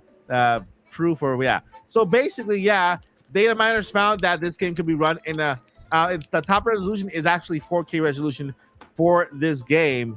And so I this is the very first game they've actually said that about. And that actually makes me excited, right? Because not only does it sound cool, it'll look even more beautiful in 4K, but that also confirms something very cool. Backwards compatibility coming to Nintendo Switch. And I think that every game that was produced from a point forward maybe is all it also has within the code that it can be kind of switch to compatible. It'll have a this one doesn't need a patch, by the way. This doesn't need a patch. The games that were kind of produced at the beginning of the Switch system, maybe they need patches or updates, but this one, it looks like it's ready to go for Switch 2. So that's the very first thing, which is really, really cool about this, that we kind of have a gem here when it comes to Switch 2 games. I have a question for you about that, Mike. What? So I don't really know how this works. Would that be on the cartridge version of the game too, or is that like from the downloaded one? Or is it the same code? You know what I mean? It was extracted. It was extracted from the cartridge. Okay, cool. Yeah. Cool. Yeah, they extracted it from the cartridge. I didn't even know these cartridges were capable of 4K resolution. Yeah, I mean. So are we not going to get a new cartridge then for the Switch 2? Will they be the same? I think they'll be kind of. That's a good question, right? Because this looks like a fat, like a thicker, fatter cartridge. I don't know why I don't see. But But Mike, that kind of goes back to what you have told us, or what you've mentioned several times before. Yeah. The new Switch will be compatible with old cartridges. Yeah, with old cartridges. But Switch 2 exclusive stuff won't be available on OG Switch or Switch exactly. OLED. Yeah, exactly. Yeah. Okay. So yeah, nothing has changed in that regard. These cartridges will be compatible with the new Switch, but the other ones will be compatible with the new Switch. I'm guessing those are just a little bit thicker, right? Or have that little thing sticking on the edge. Or there might not even be cartridges like those ones. I think also we can probably lose the Mario game thing. We're so tiny. Oh yeah, right. Yeah, there you go. Here you go. Let me go ahead and hide this thing here. Thank you so much for that. If you don't tell me, I'll just leave it there. What? Hi, Mike. There we go. We go. We have a new participant here. Where's who? Where? The game. The game is up. But that's okay. We're talking about Mario. Hi. Mario. It should be there. It should totally be there. There you go. There we go. No. Now we're. Yeah. So okay. So quickly, we got that little confirmation there from what do you call that, guys? Like little data miners, right? Data mining. Data miners. Yeah. And so let me go ahead and continue reading the thingy here. And so follow up the story, Nintendo made a purchase of a studio, right? And the studio is called Shiver Studios. The studio's job has been to basically, they've never really worked on major games all by themselves. They've been working on porting games for all major consoles. They worked for PS4, PS5. They worked with PlayStation, Xbox, and with Nintendo. And so they were the ones responsible for porting over the Harry Potter game, the Hogwarts Legacy over to Nintendo Switch, and they also ported Mortal Kombat 1 over to the Nintendo Switch. They were the studio in charge of that. Nintendo made it clear they are purchasing the majority shares. They're going to be a Nintendo-owned studio, but their responsibilities will not change. In fact, they will be giving newer on top of the ones they have. They'll be giving more responsibilities, and they will be basically most likely like a port studio. They can get jobs from PlayStation to port games from either whatever. Let's say there's a game that comes on Nintendo that needs to be ported to PlayStation or Xbox. They'll still maintain their what they've been doing, instead of Nintendo just saying, you know what, we own you now. You're only working for us. You're only porting games from outside in. Now, then they're going to continue doing what they were doing, and they can get hired by other companies as well. So that's good from Nintendo to kind of not really take that away. And so the main thing for the studio is portability, right? Porting games from third parties to Nintendo Switch. There are two things, and with this, I want to throw the question out there about the studio. There are two arguments out there. They say, but why aren't third party companies making games directly for the Switch too? Yes and no. There's yes and no. Some third party, yes. Some third party companies have mentioned, yeah, we're working on Switch 2. We're working on bringing our games to Switch 2. So we will build from the ground up for Switch 2, like Microsoft did with the 10-year kind of thing with Call of Duty, not Battlefield, Call of Duty. And so there are other games that already exist that are out there that can be ported to Nintendo Switch 2. So it's not that that third party companies are not bringing their games, is that there are games out there already that have the potential to be ported to the Switch 2, and so therefore that company could basically be in charge of doing that. Throwing the question out there for you guys, what do you guys feel about this? Have you heard about this purchase? What do you guys think this purchase means to you? What are the possibilities? I'm going to throw out this first question over to Paul Guild Network. What do you think about this purchase, and how can Nintendo benefit from this? I think it's a good move. Shiver did Hogwarts Legacy on Nintendo Switch and Mortal Kombat 1. And before someone says like, "Oh no, Mortal Kombat 1, that one didn't turn out good." It was a little rough. bit of What's that? It was a bit difficult, right? The graphics didn't look that great. It was a little bit on WB's fault. I'll blame it on having them rush it to when they needed it by. But in the patches that have come out since, it's a much more solid experience with fewer frame drops, and it's tight, and the graphics look better, and the loading is better, etc. But Shiver also did Mortal Kombat 11, which turned out really good, no problem. So I think between looking at MK11, 1 in time, given more time, and then Harry Potter, like Hogwarts Legacy, it wasn't developed as a base scale game that they made up a little bit more for Xbox Series X and scaled it down a little bit for Nintendo Switch. No, it was made with the envision of, PS4, Xbox One, Series S, X, and 5. Shiver took that code and had to remake the entire experience on Nintendo Switch, coming up with a whole other game. And I think that's why they put so much faith in them. Nintendo did that. That was an impressive feat. This is a very big game that isn't supposed to run on the system. WB didn't create that game from scratch, and like I said, had it scalable, which is easier to do. They had to go into the code and rework it, and they delivered something good. So I could see in general, first of all, third parties being much more coming to Nintendo Switch at the beginning of its life, because they don't have the bad taste in their mouth that they had from Wii U to Nintendo Switch, where they're a little apprehensive about hopping on board. Yeah. Right now, they're coming off of oh man. Oh, speaking of which, I don't want to get too distracted because you get me in sales numbers. I'll talk too long. But Capcom just announced today Resident Evil 6 sold 1 million copies on Nintendo Switch.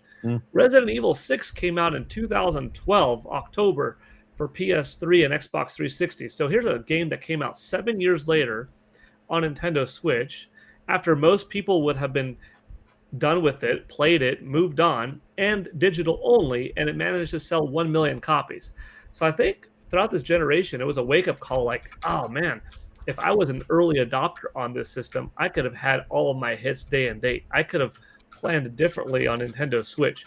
Maybe every company except EA is thinking that, because for some reason EA, still didn't bring over Madden, for instance, like one of their biggest moneymakers. But regardless, I think third party on Nintendo Switch 2, we're going to see a lot more third parties want to, but Shiver's going to be there for the ones that maybe it's just a little bit too ambitious, maybe it's a little tough, or some games that are already out that, Bandai Namco, now let's say Nintendo Switch 2 is capable and powerful enough of running Elden Ring, but it's not worth their time or questionable time because they have to move on to the next game. Mhm. So it's like, we would like it on it, but we don't want to handle the port. And Nintendo says, hey, we'll handle the port for you. Mhm. Yeah. Because we know that the game could operate and we have a competent studio that's their goal. So Shiver Entertainment, Shiver Studios, I forgot if it's entertainment or studios. They're now us and they will handle it, and that publishing publishing costs, whatever, it could get, mixed up, split, whatever. And boom, there you have it. There you have a game that might not have come otherwise, not because it can't handle it, but because studios moved on to other things and it takes more resources to now go back and do this and that. Same with Street Fighter 6. Maybe Capcom will say, no, we've already got a Street Fighter 6 build ready, go, boom. But maybe some games that came out that, they've moved on from, Shiver will be there. So I can see some good things coming. I'm happy. Yeah. And if anybody, not that anybody asked yet, but it might happen, what about Panic Button? Aren't they good? Panic Button is good. They did Wolfenstein 2, Wolfenstein Youngblood, Doom Eternal, but maybe they were busy. Maybe they weren't asked. Maybe they turned it down. We don't know the talks behind the scenes, but I'm happy with Shiver. I'm happy that they got someone because it's just good.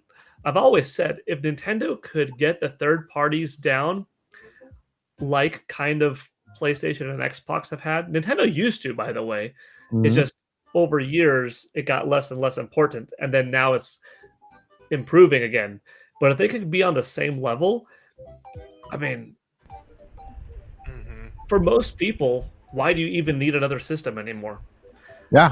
Unless if you're like Die Hard, Gears of War, Halo, God of War, Ratchet and Clank, unless if you have those several franchises from Sony and Xbox that you will only ever get there.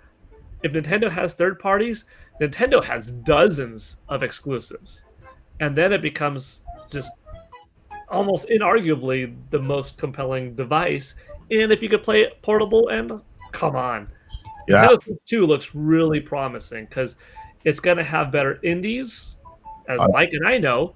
It's going to have better third parties, and hopefully Nintendo's same output of first parties, even if development time takes a little bit longer. Hey, maybe Shiver could handle ports of some Wii U games and DS games and GameCube games onto Nintendo Switch. Wow, that's a thought that people haven't thought. What if it's not just for third parties, but they're using Shiver to, like, hey, a lot of folks want Star Fox Adventures. A lot of folks want Wind Waker and Twilight Princess. I'm sorry. that kind of stuff, How long have I said I've been wanting? Now, so Paul, you can comment on this. I've been saying that I want Twilight Princess for Switch, but I want it built from the ground up because I think it'll look better. Because I don't think the HD version's is that great. I bought it anyway, but still. The style of the Wii U tech demo. Well, yeah, I want that part too. However, I want to know if this is still possible, or is it possible to make the game look even better with Shiver? So they would, or anybody could answer. I mean, there would be some work to be done. Now you're looking at it's a difference of painting over the old graphics like what Retro Studios did with Metroid Prime Remastered, or using the old inspiration but completely going new with it, which is what they did with Paper Mario: The Thousand Year Door. Like, that's a remake. Regardless if people are like, oh, that's a remaster. No, it's a remake. It's all new assets, a completely new engine, So it depends on what Shiver would do with that. If they took this code and were like, hey, we're putting it in a new engine, remaking it using the Ring Fit Adventure engine. Well, no, actually, that one's older. The Splatoon 3 engine. Because Tears of the Kingdom, by the way, uses the engine from Splatoon 3, not from Breath of the Wild. It's more modern. Anyways, getting all over here. Wait, say that again? What? Wait, sorry, delay. I'm very tired. So I thought it used the same Breath of the Wild engine.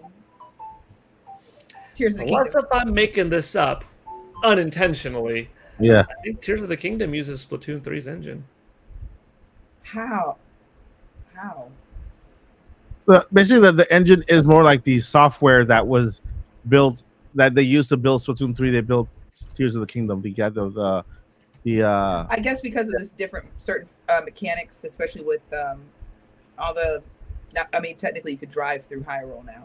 So stuff like Zone with all the Zone Nice stuff. Yeah, Nintendo. We'll talk about it later. I just checked. You are correct, Paul. You didn't make that up. I just double checked it. It does use the Splatoon 3 engine. You see, that's Nintendo. One of the things I like about this Shiver purchase is that Nintendo is being very they're doing things on purpose. They know what they're doing. Because if they see a studio, first thing that the studio is worth almost nothing. It's a cheap studio, right? They haven't done any games of themselves for themselves that they say, hey, they have these games under their belt, and so they're worth this much. But Nintendo sees the potential in this studio. They see what Nintendo themselves can get out of them. Because if you notice Nintendo during the past 7 years, they have taken their sweet time with their games. They're like, you know what? Tears of the Kingdom is done. Let's give it another year. Let's give it another year and work on the tinks and bells and whatever, and making sure it's good to go. Mario Wonder, you know what? Take your time with Mario Wonder. Just let it cook for a little bit. Make sure it's ready when it's ready, right? And so they've been giving their games enough time. I'm not even mentioning Pokemon because that's another studio. That's it's not really owned entirely by Nintendo. It's their own thing. It's 3 studios and whatever. But but when it comes to Nintendo owning an entire studio, I think that's why they bought them like 100%, because Nintendo's gonna say, you know what? Here's this port. Work on it. Take your time. We're gonna see it. Once you're done, let us see it. Is it done? Okay. No, it's not done yet. Take it back. And they're gonna make the game. They're gonna make sure that port is fully crafted before it launches on Nintendo Switch 2. Nintendo can really make this Shiver Studio a really great studio because they see the potential in them and how they ported Hogwarts Legacy, like that huge game. They went, like Paul was saying, they had to go into that code and build up from it, because when it was produced by Warner Brothers, they were thinking about next gen graphics instead of Nintendo Switch. And I've always said that with companies, you can't criticize the game, criticize the developer, don't criticize the system, because you know what you're working with. The system is right there in front of you. You know the specs. You know what it can do. If you build for that, you're gonna get problems, right? It's like it's the same thing with PC. If you buy an underpowered PC and then you have a company and looks at that underpowered PC and wants a game to play on it, but then makes the game for a higher version of PC, it's not gonna work. You have to build for that PC. Then from that PC have their own copy, and then build up and make sure that it runs better on other systems. Same thing with developers. So with that, anybody else want to add on the Shiver thing and what do you guys see them doing? Landon, do you have anything to add to the Shiver? Are you shivering for Shiver? Am I shivering? Well, I was just looking at some of their games, and I've seen some people actually commented on some of my videos that they also had 2 Scribblenauts games on the Switch, and they were thinking that maybe something like that could happen again. But I mean, honestly, just you guys were already touching on it. Paul already killed it. Just talking about how the Switch 2 can become this console that you don't need anything else. It's everything. It's got the best first party exclusives. It's got everything you're looking forward to from other consoles, and this is just another step to them making this Switch 2 the ultimate console for users. Yeah, and they're making the screen 8-inch, so you can play 1080 on actual system on handheld mode. So I completely agree. Anybody else want to add to the Shiver? Yeah, I know. I'm pretty excited about it because I don't know. I think I've talked about this on the podcast before, but what drives me crazy is the download size of these games nowadays. And it's not because we have higher quality assets. It's because developers know we can just download day one patches and whatnot. And so we just get the disc and then download the rest. Sometimes there's no disc. And so they know, like, oh, we don't have to optimize this anymore. That saves us development time. We can put somewhere else. And I understand that decision from a money saving point, from a time saving point, like, oh, we can work on other stuff. But that comes at such a detriment and non-quality of life viewpoint for the consumer. And it drives me nuts. And when the Switch came out, it proved it. you know, people were saying that like, oh, games aren't optimized anymore, blah blah blah, but like you couldn't really prove it. Where then the Switch came out, and all of a sudden these 200 gigabyte games are getting, you know, 20 gigabyte versions on the Switch, and it was like, wait a second, wait a second. And so just having, if Nintendo was able to do that with these developers who weren't making their games for the Switch in mind originally, now having a third-party liaison in between them, like I just feel like that's going to help other third-party studios that Shiver is in contact with make their games more optimized for the Switch 2 from the get-go. And so yeah, that really excites me, especially too, you know, you mentioned Call of Duty and stuff coming to the Switch and these third-party games coming back. We all know from the announcements that Call of Duty's coming to the Switch. Like, we've known that for a long time. But the fact that they just officially announced Black Ops 6 and announced it with the Switch as one of the systems listed, like, so cool. Like, it's, yeah, I'm so jazzed about this one. Can I put a cherry on top of that? Oh, go ahead, Jesse. Before I say that, go ahead, Jesse. Go ahead. I was just gonna say, real quick, one of the things that does make me kind of excited is that once something as huge as an Elden Ring is finished, and they're like, yeah, we totally want to put this on Nintendo system. Once they give it over to Shiver, then that team can move on to the next game. So I would hope that would assist in some kind of turnaround time, because see, me, I always say, you know, I always want the next thing, but I'm willing to wait. I still don't think the more mainline Zelda isn't coming out until 2030. That's just my belief. I'm willing to wait. I got so many games that I still can play, right? And old games. So I think about, if these teams don't have time to optimize them for Switch 2, then it's kind of like, okay, so that takes, kind of similar to what Zach was saying, because Nintendo's going to probably be like, okay, well, we have a whole system, we have a whole porting studio that can do all this for you. You know what I mean? So it'll give them more turnaround time so they can work on new games, because those games take so long for them to come out, and everybody, like, you know, plays them in like a weekend. And already by the next week they want a new one. So that's kind of what I'm thinking. Yeah, I'm happy either way, though. You know, whatever gets more games, great. Listen, this is part of Nintendo's like strategy to position the Nintendo Switch 2. And I'm gonna say something crazy. I've already said it on the video before, but I'm probably gonna open Paul's eyes like this big. I think the Switch 2 has the potential to beat the Nintendo Switch in units sold in less time. Why? Because not only is Nintendo thinking about, of course, their first party games, Nintendo's thinking about their current base, right? We have 130 something million accounts active or something, 141 million units sold. Nintendo's also thinking about, now with this system more than ever, third-party companies. This is proof. The Shiver acquisition, and just in April, cherry on top, Nintendo hired just a little guy named by Gio Gorsi. Who is Gio Gorsi? Well, he is a PlayStation executive who was the head of third-party games over at PlayStation, and now he will be joining Nintendo of America as a AAA third-party portfolio manager. Okay, so he says, this week I began my new gig filled with fun adventure. I joined Nintendo of America AAA third-party portfolio management crew to help great teams bring their amazing games to this legendary platform.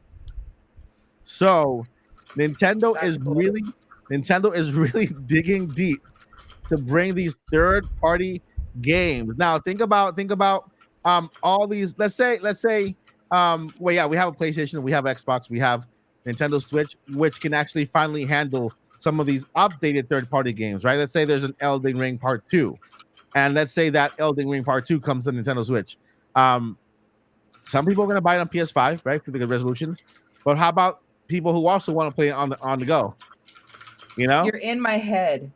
They're gonna buy it, just because they can play it in college, they can play it on the subway, they can play it at home, they can play it in the couch, they can play it wherever they want, right? And so what Nintendo is doing is positioning themselves to they already have us, Nintendo fans. They have us. They have us with the next Mario. They have us with the next Splatoon. They have it with the next Zelda. They have us already, right? Now they're after the third party people. They're after Sony fans and PlayStation and Xbox fans. And guess what? Sony understands it. Xbox understands it. Why do you think they want to go third party? Because they want to go to Nintendo Switch. They want to reach that big giant fan base that we have, secured. And there was also a quote that I read on Twitter from one of the executives. I can't remember if it was PlayStation or Xbox, but they were saying, it's important for us to work on next gen, but we've kind of realized that maybe graphics aren't everything. Maybe graphics aren't everything, and we should focus on the mechanics, the storytelling, and how fun we can make a game, rather than just focus on making everything hyper realistic and super hype graphical and consuming. And so we have to, because games like that take longer to produce, and therefore it leaves the console with no games at all. You have a PlayStation 5 that only has 3-4 first party games since it came out or something like that. It's very weird. And then this year they don't have a lot to show. And then you have Nintendo, on the other hand, just dropping games every single month. So I guess my only thing is that, so I'm just going to disagree with you just a little bit, right? Of course, yeah, go ahead. Because in defense of all those games that are in the best visual quality, is a visual feast and everything. From what I hear, y'all know I'm a Nintendo girl forever. I probably will never own a PlayStation, and Joe's hasn't touched his Xbox in years. I think he bought it just to impress me. That was forever ago. Anyway, that's so backwards. You got to impress the girl gamer in a relationship. Weird, but so I'm so tired. So the thing about it is that those games are good, though, from what I hear. Yes, they're visually demanding and graphically, but they're good games, though, right? Well, they are, but what they're saying is, and there's the one thing I left out, is that it's not only taking longer to produce, but it's costing way too much money, and they're not getting it back. That makes sense. Yeah, and they were just talking about Game Pass and how a lot of developers are really upset with Game Pass because they're not seeing their return, and even Microsoft is losing money, and so they're rethinking how do they really? I mean, games will look great. Look at Paper Mario. I know it's a cartoon game, but it looks so crazy beautiful, right? And so you can still make the games look good. Don't go overboard with the graphics, and people will focus on the experience and how much fun they had in the storytelling and all these features without having to spend they're spending more money than they spend on Hollywood movies, and they're gaining they can't make back that. Some of these studios can't make back that money, and I think that's one of the reasons why Microsoft just fired a whole bunch of people, because they're trying to balance their balance sheets and say, wait, these games are not making enough money. How can we still stay profitable?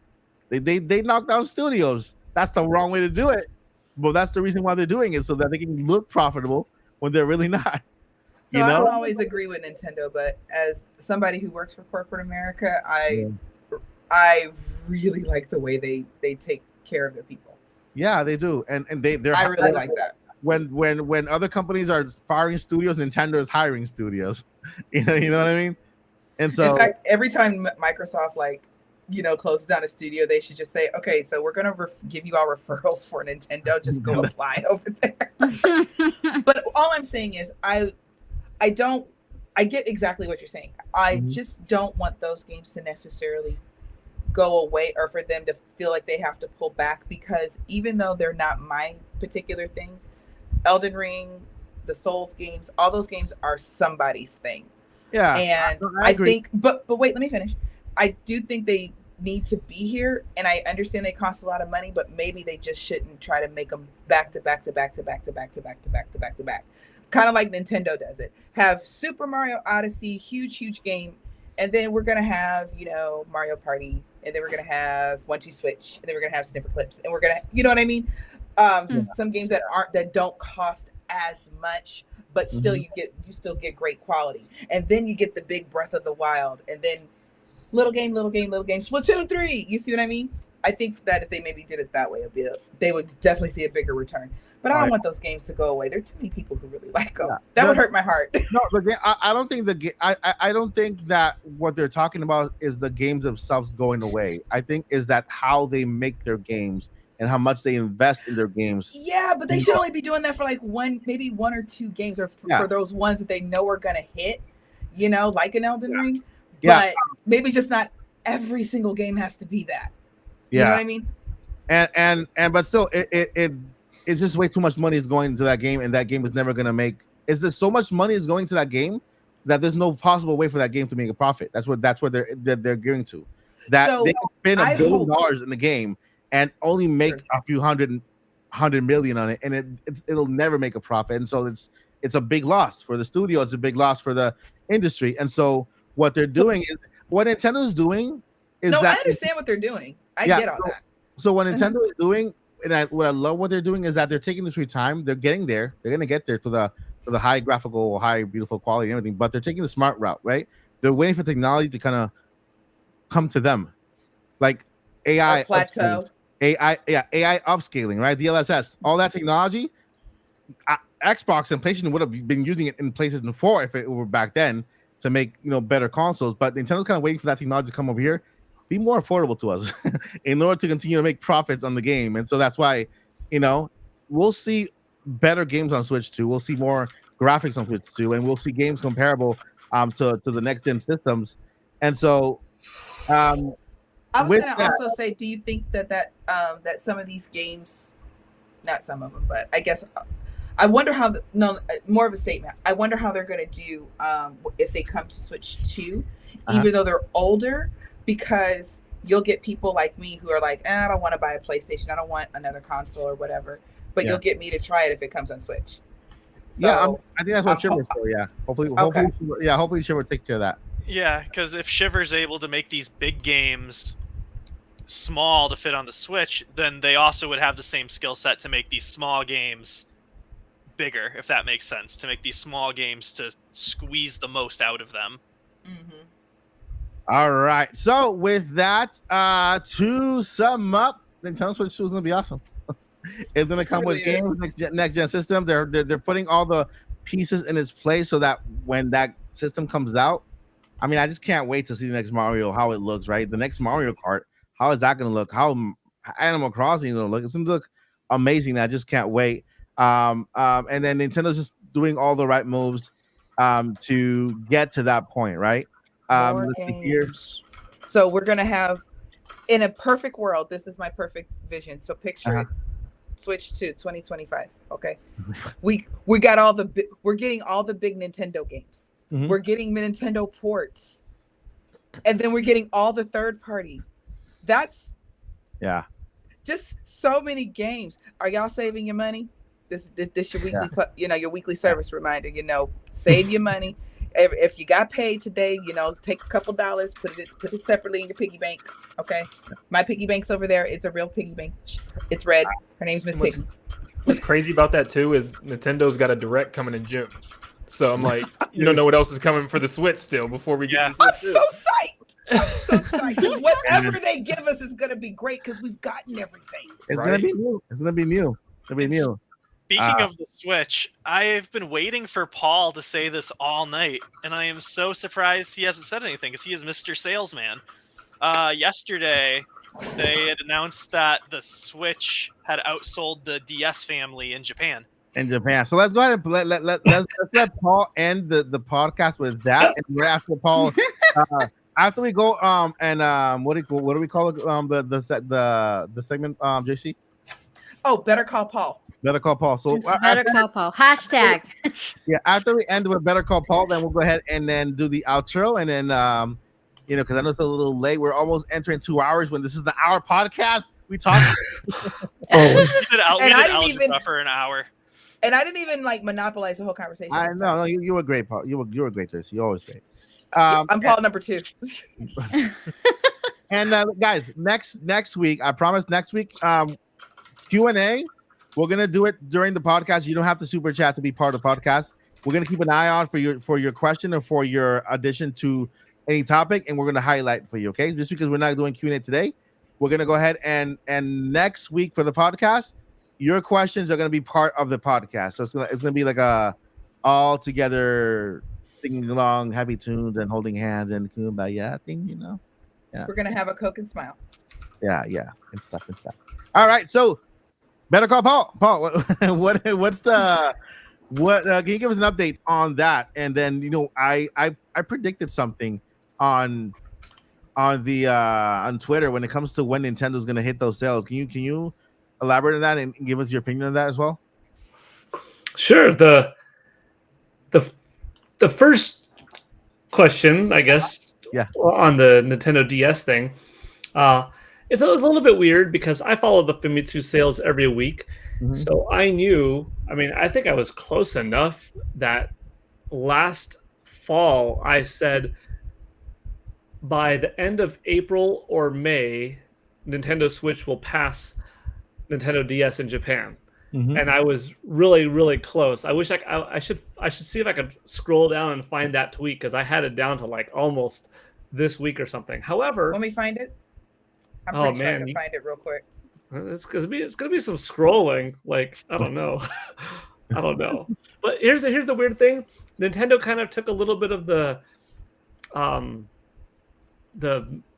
accuracy out of the way because a few weeks ago Nintendo said Nintendo Switch has now passed the Nintendo DS in Japan and is the most successful console ever there.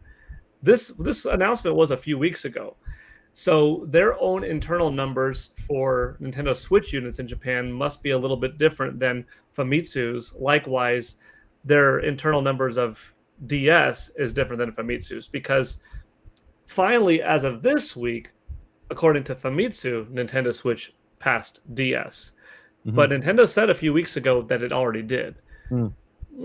So I was like when it happened, I remember that day and I'm like, it didn't happen yet, at least not on our publicly available side, courtesy of Famitsu. But I guess if you have to trust someone, you would trust Nintendo. But regardless, yeah, it's officially official on everybody's tracker that Nintendo Switch has taken over DS in Japan. And what was your question about the...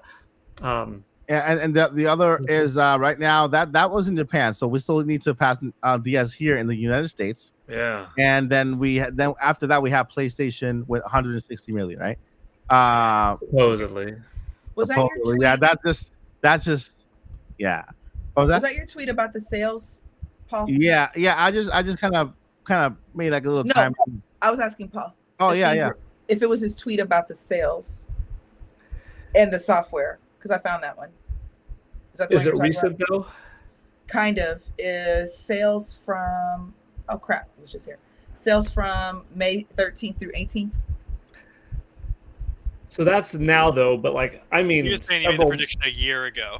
Oh, okay. I'm sorry, dear. Yeah. I thought you meant something you posted like this week. No, it was more like a prediction, I do this thing where I look at the past data and I'm like, this is how many weeks of 100,000s we have, and then it goes down by 15% on this year to 85, and it looks like it goes down by 14% the next year to like, okay, now it's at 67. So I use this, and then I kind of average out, and I figure it out, and then I make these predictions of what I think it's going to be, and usually it's pretty close. And then I like, okay, well, an Animal Crossing came out here. That was that year's March game. This time we have Monster Hunter Rise as this year's March game.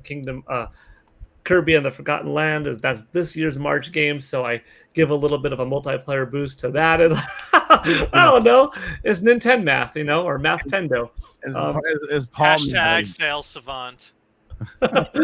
It's Paul. It's just Paul. Better call Paul. Using his magic when it comes to numbers and stuff. I like that stuff. And then the other part was very quickly, just to go over really fast, was that that was in Japan, right? We have the Nintendo's the best. Yeah. The Switch is the best-selling console in Japan. Now we have the here with the 154 million. Am I not mistaken, right? And Nintendo still has last number was 141, 42, 43, somewhere on that number. 154.02 for DS. Yeah, and then the supposed 164 for and just to make it short, yeah, Nintendo eventually will pass DS, and I would say Nintendo Switch will still sell at least a year after the PlayStation the Switch 2 comes out. It'll still continue to sell, and therefore it'll eventually beat the PlayStation. It'll become the best console of all time. So it's gonna happen. Nobody's gonna stop it unless the president of Sony says, "Oh wait, I forgot. We sold 5 more. I found 5 more receipts that I had in my left sock." But anyway, they got lost in the dryer. Right, got lost in the dryer. You know how many receipts I lost in the dryer, Yoshi? I've lost so many receipts in the dryer. It's my fault. I admit it. No, it's not, because I'm going to tell you a little secret. And Lily could possibly vouch for this. I carry a very big handbag. I would go get it just to show you so you guys could laugh, but it's in the other room. But all my receipts somehow end up in that bag. Like, it's not like I come home and actually pull stuff out of my purse that because I'm home now. The receipts, they just magically stay in there. Wow. They, and so I literally, like, probably once a week, if I've done any shopping, or every other week or so, I dump all this, just dump out my purse, and I have all these receipts, extra napkins. Oh, there's a mint, snacks, drinks. There's that's where that empty half drink bottle of water went. And then what do I put back in my purse? My wallet, my phone, and my receipts. And the receipts? No, because I'm cleaning out my purse at that point. I'm cleaning out my purse. So that's the only thing that goes back. So you're not the only one, Mike. All right, I feel good. I feel better. All right, guys, guess what? That is the podcast. It's now time to go over our all-star cast and let you know where they can be found and what they have going on this week and the next. So I'm gonna go ahead and start with our guest today, Mr. Landon, all the way from the Mushroom Kingdom, the fourth brother. What's up? What do you have going on? Well, you can find me Nintendo Land on YouTube, Twitter. I am gonna be covering Paper Mario probably till the Nintendo Direct. Be comparing the original game to the new game a lot, and probably ranking a lot of things like the bosses, the worlds, the chapters, stuff like that. So lots of Paper Mario content. That is awesome. You can also catch Landon every rare Mario podcast we have here on the podcast. He'll pop up every now and then to give it, whenever Mario shows up as well. My money's still on a big 3D Mario coming soon, so Landon will be back probably very much sooner than we think. So I didn't forget about that, Joyce. I'm still on it. I'm waiting. Hold hands with me, or high five me. There you go. It works. All right, it's gonna happen. It's got to be soon. It's got to be soon. And take it away, Paul. What do you have going on? Where can we find you? I'm on Twitter, X, and YouTube at Paul Gale Network on both of those platforms. YouTube didn't do anything too recent, but I've been sitting on a certain unboxing of a nice statue for a while, so I might do that before too long. So I might have a pretty cool unboxing video of a neat statue that it's old, but I just haven't opened it yet. So that's kind of a tease, I guess. And on Twitter, the usual video game hypothesizing, a little bit of news and sales numbers. Yeah, and listen, you have to go to Paul Gale's Network's channel because it's like a time machine, like a toy store for Nintendo fans. He has all these videos from the past and from the present about Nintendo, the places he's gone to. He went to Nintendo Live last year. He has a really good video on that. He's turning Super Saiyan in one of the videos. I think he's working on turning Super Saiyan 2 or 3, and that we'll see that soon enough. So yeah, you'll be treated with Paul Gale. Go subscribe right now. And take it away, all the way from Hyrule. Lily, take it away. Thank you, Mike. Well, you can find me everywhere as Lilly Hyrule. I'm focusing a little bit more on YouTube right now, but I'm gonna continue playing, live streaming Paper Mario in my channel if you'd like to hop in. I don't really announce it. So just make sure to subscribe to my channel and turn on the notification bell icons. That's the only way that you're gonna know when I go live. And I am working on a few let's play for the Zelda marathon that I still have ongoing. So stay tuned in my channel. I'll be uploading all of that in the channel and more videos coming your way as well. So I'll be a bit more active there. Yeah. You guys can also find every single channel in the description below. If you forget anything, it's always in the description, okay? And then we're moving over to Joycey J. Santa's Mama. How are you, Joycey? Where can we find you?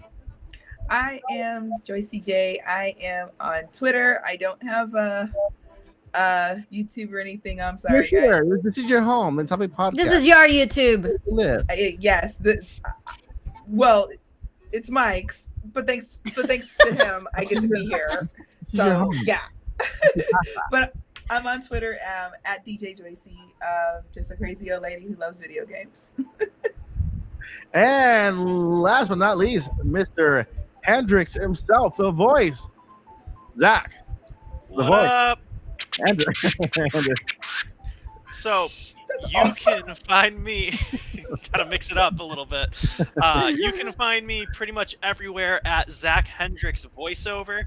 My YouTube channel is Zach Hendrix Media, but if you search Zach Hendrix Voiceover, that's technically the URL, so it still comes up.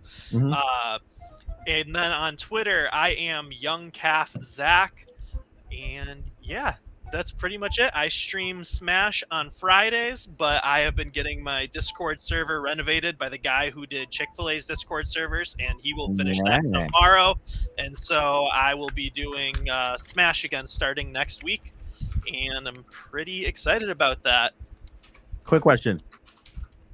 Do we all get free chicken? Oh, yeah, Always. that's very important to know. Okay. Always. From Wingstop, though. Chicken is chicken. I'll take it. Wingstop's good. Wingstop's so good. I don't think we have a Wingstop here. Is that the one with Pizza Hut in it? Or is that the Wingstop? Or is that another Wingstop? No, Wingstop's the green one. Well, we have a fake Wingstop that's like part of a Pizza Hut. I think that's one like a... No, Wingstop has the best ranch out of any place you're going to go. Yep. Interesting. All right. So you can find me here at the Nintopics Podcast and at the Mike Odyssey channel every single day. I'm off schedule. I release videos throughout the week, 4 to 3 to 4, whatever. Because I'm still working on the Mike Odyssey show, putting together a show since like the beginning of the end of last year. I'm really working really hard on this show. It's only gonna be three days a week because it's a higher quality produced show. It's actually a Nintendo talk show.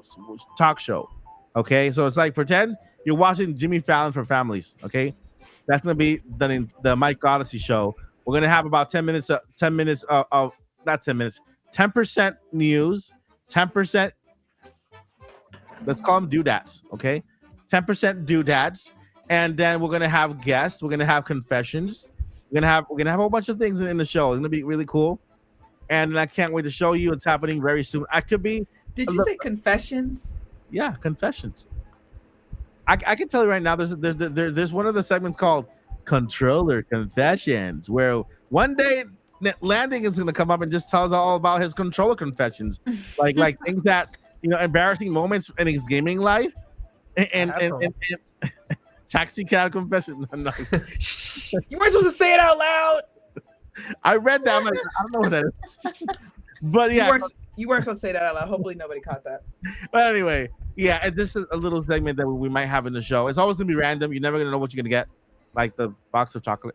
And so we're going to, it's coming very soon. So hopefully you'll get the pilot maybe this week or next week. But it's coming. It's going to be awesome. And I hope you guys love it as well. Along with the Nintopics Podcast. And of course, I'm playing Paper Mario on my own first, right? Once I beat it, I'm going to be streaming every single Zelda game. I'm going to start with Zelda 1 on the NES and then move forward to all the games until I've actually played all the games. I need to make Joycey. Do I have to be on standby for this? I was just getting ready to ask. Do I have to be on standby for this? Yeah, I mean, if you can help me, you can be my guide, Lily and Paul and who's ever played a game before. If I find myself lost, like I was with Wedding Breaker at one point, then Zelda 1. Should we tell him, y'all? No, don't tell me. All right, show funeral. Don't tell me. I'm being funny. All right, my friend. Not like that. That is the Nintopics Podcast. Thank you guys so much for being here. You guys have been awesome. See you next Friday at 8 p.m. Eastern Time. And, well, before we let you go, we got 2 things we need to let you know. How many? 2 things. You. 1. What is it, Landon? What's number 1? Oh, you caught me on spot. I know the second part. I forgot the first part. I know it's Journey On. Well, you need to hear the first part first. Never give up.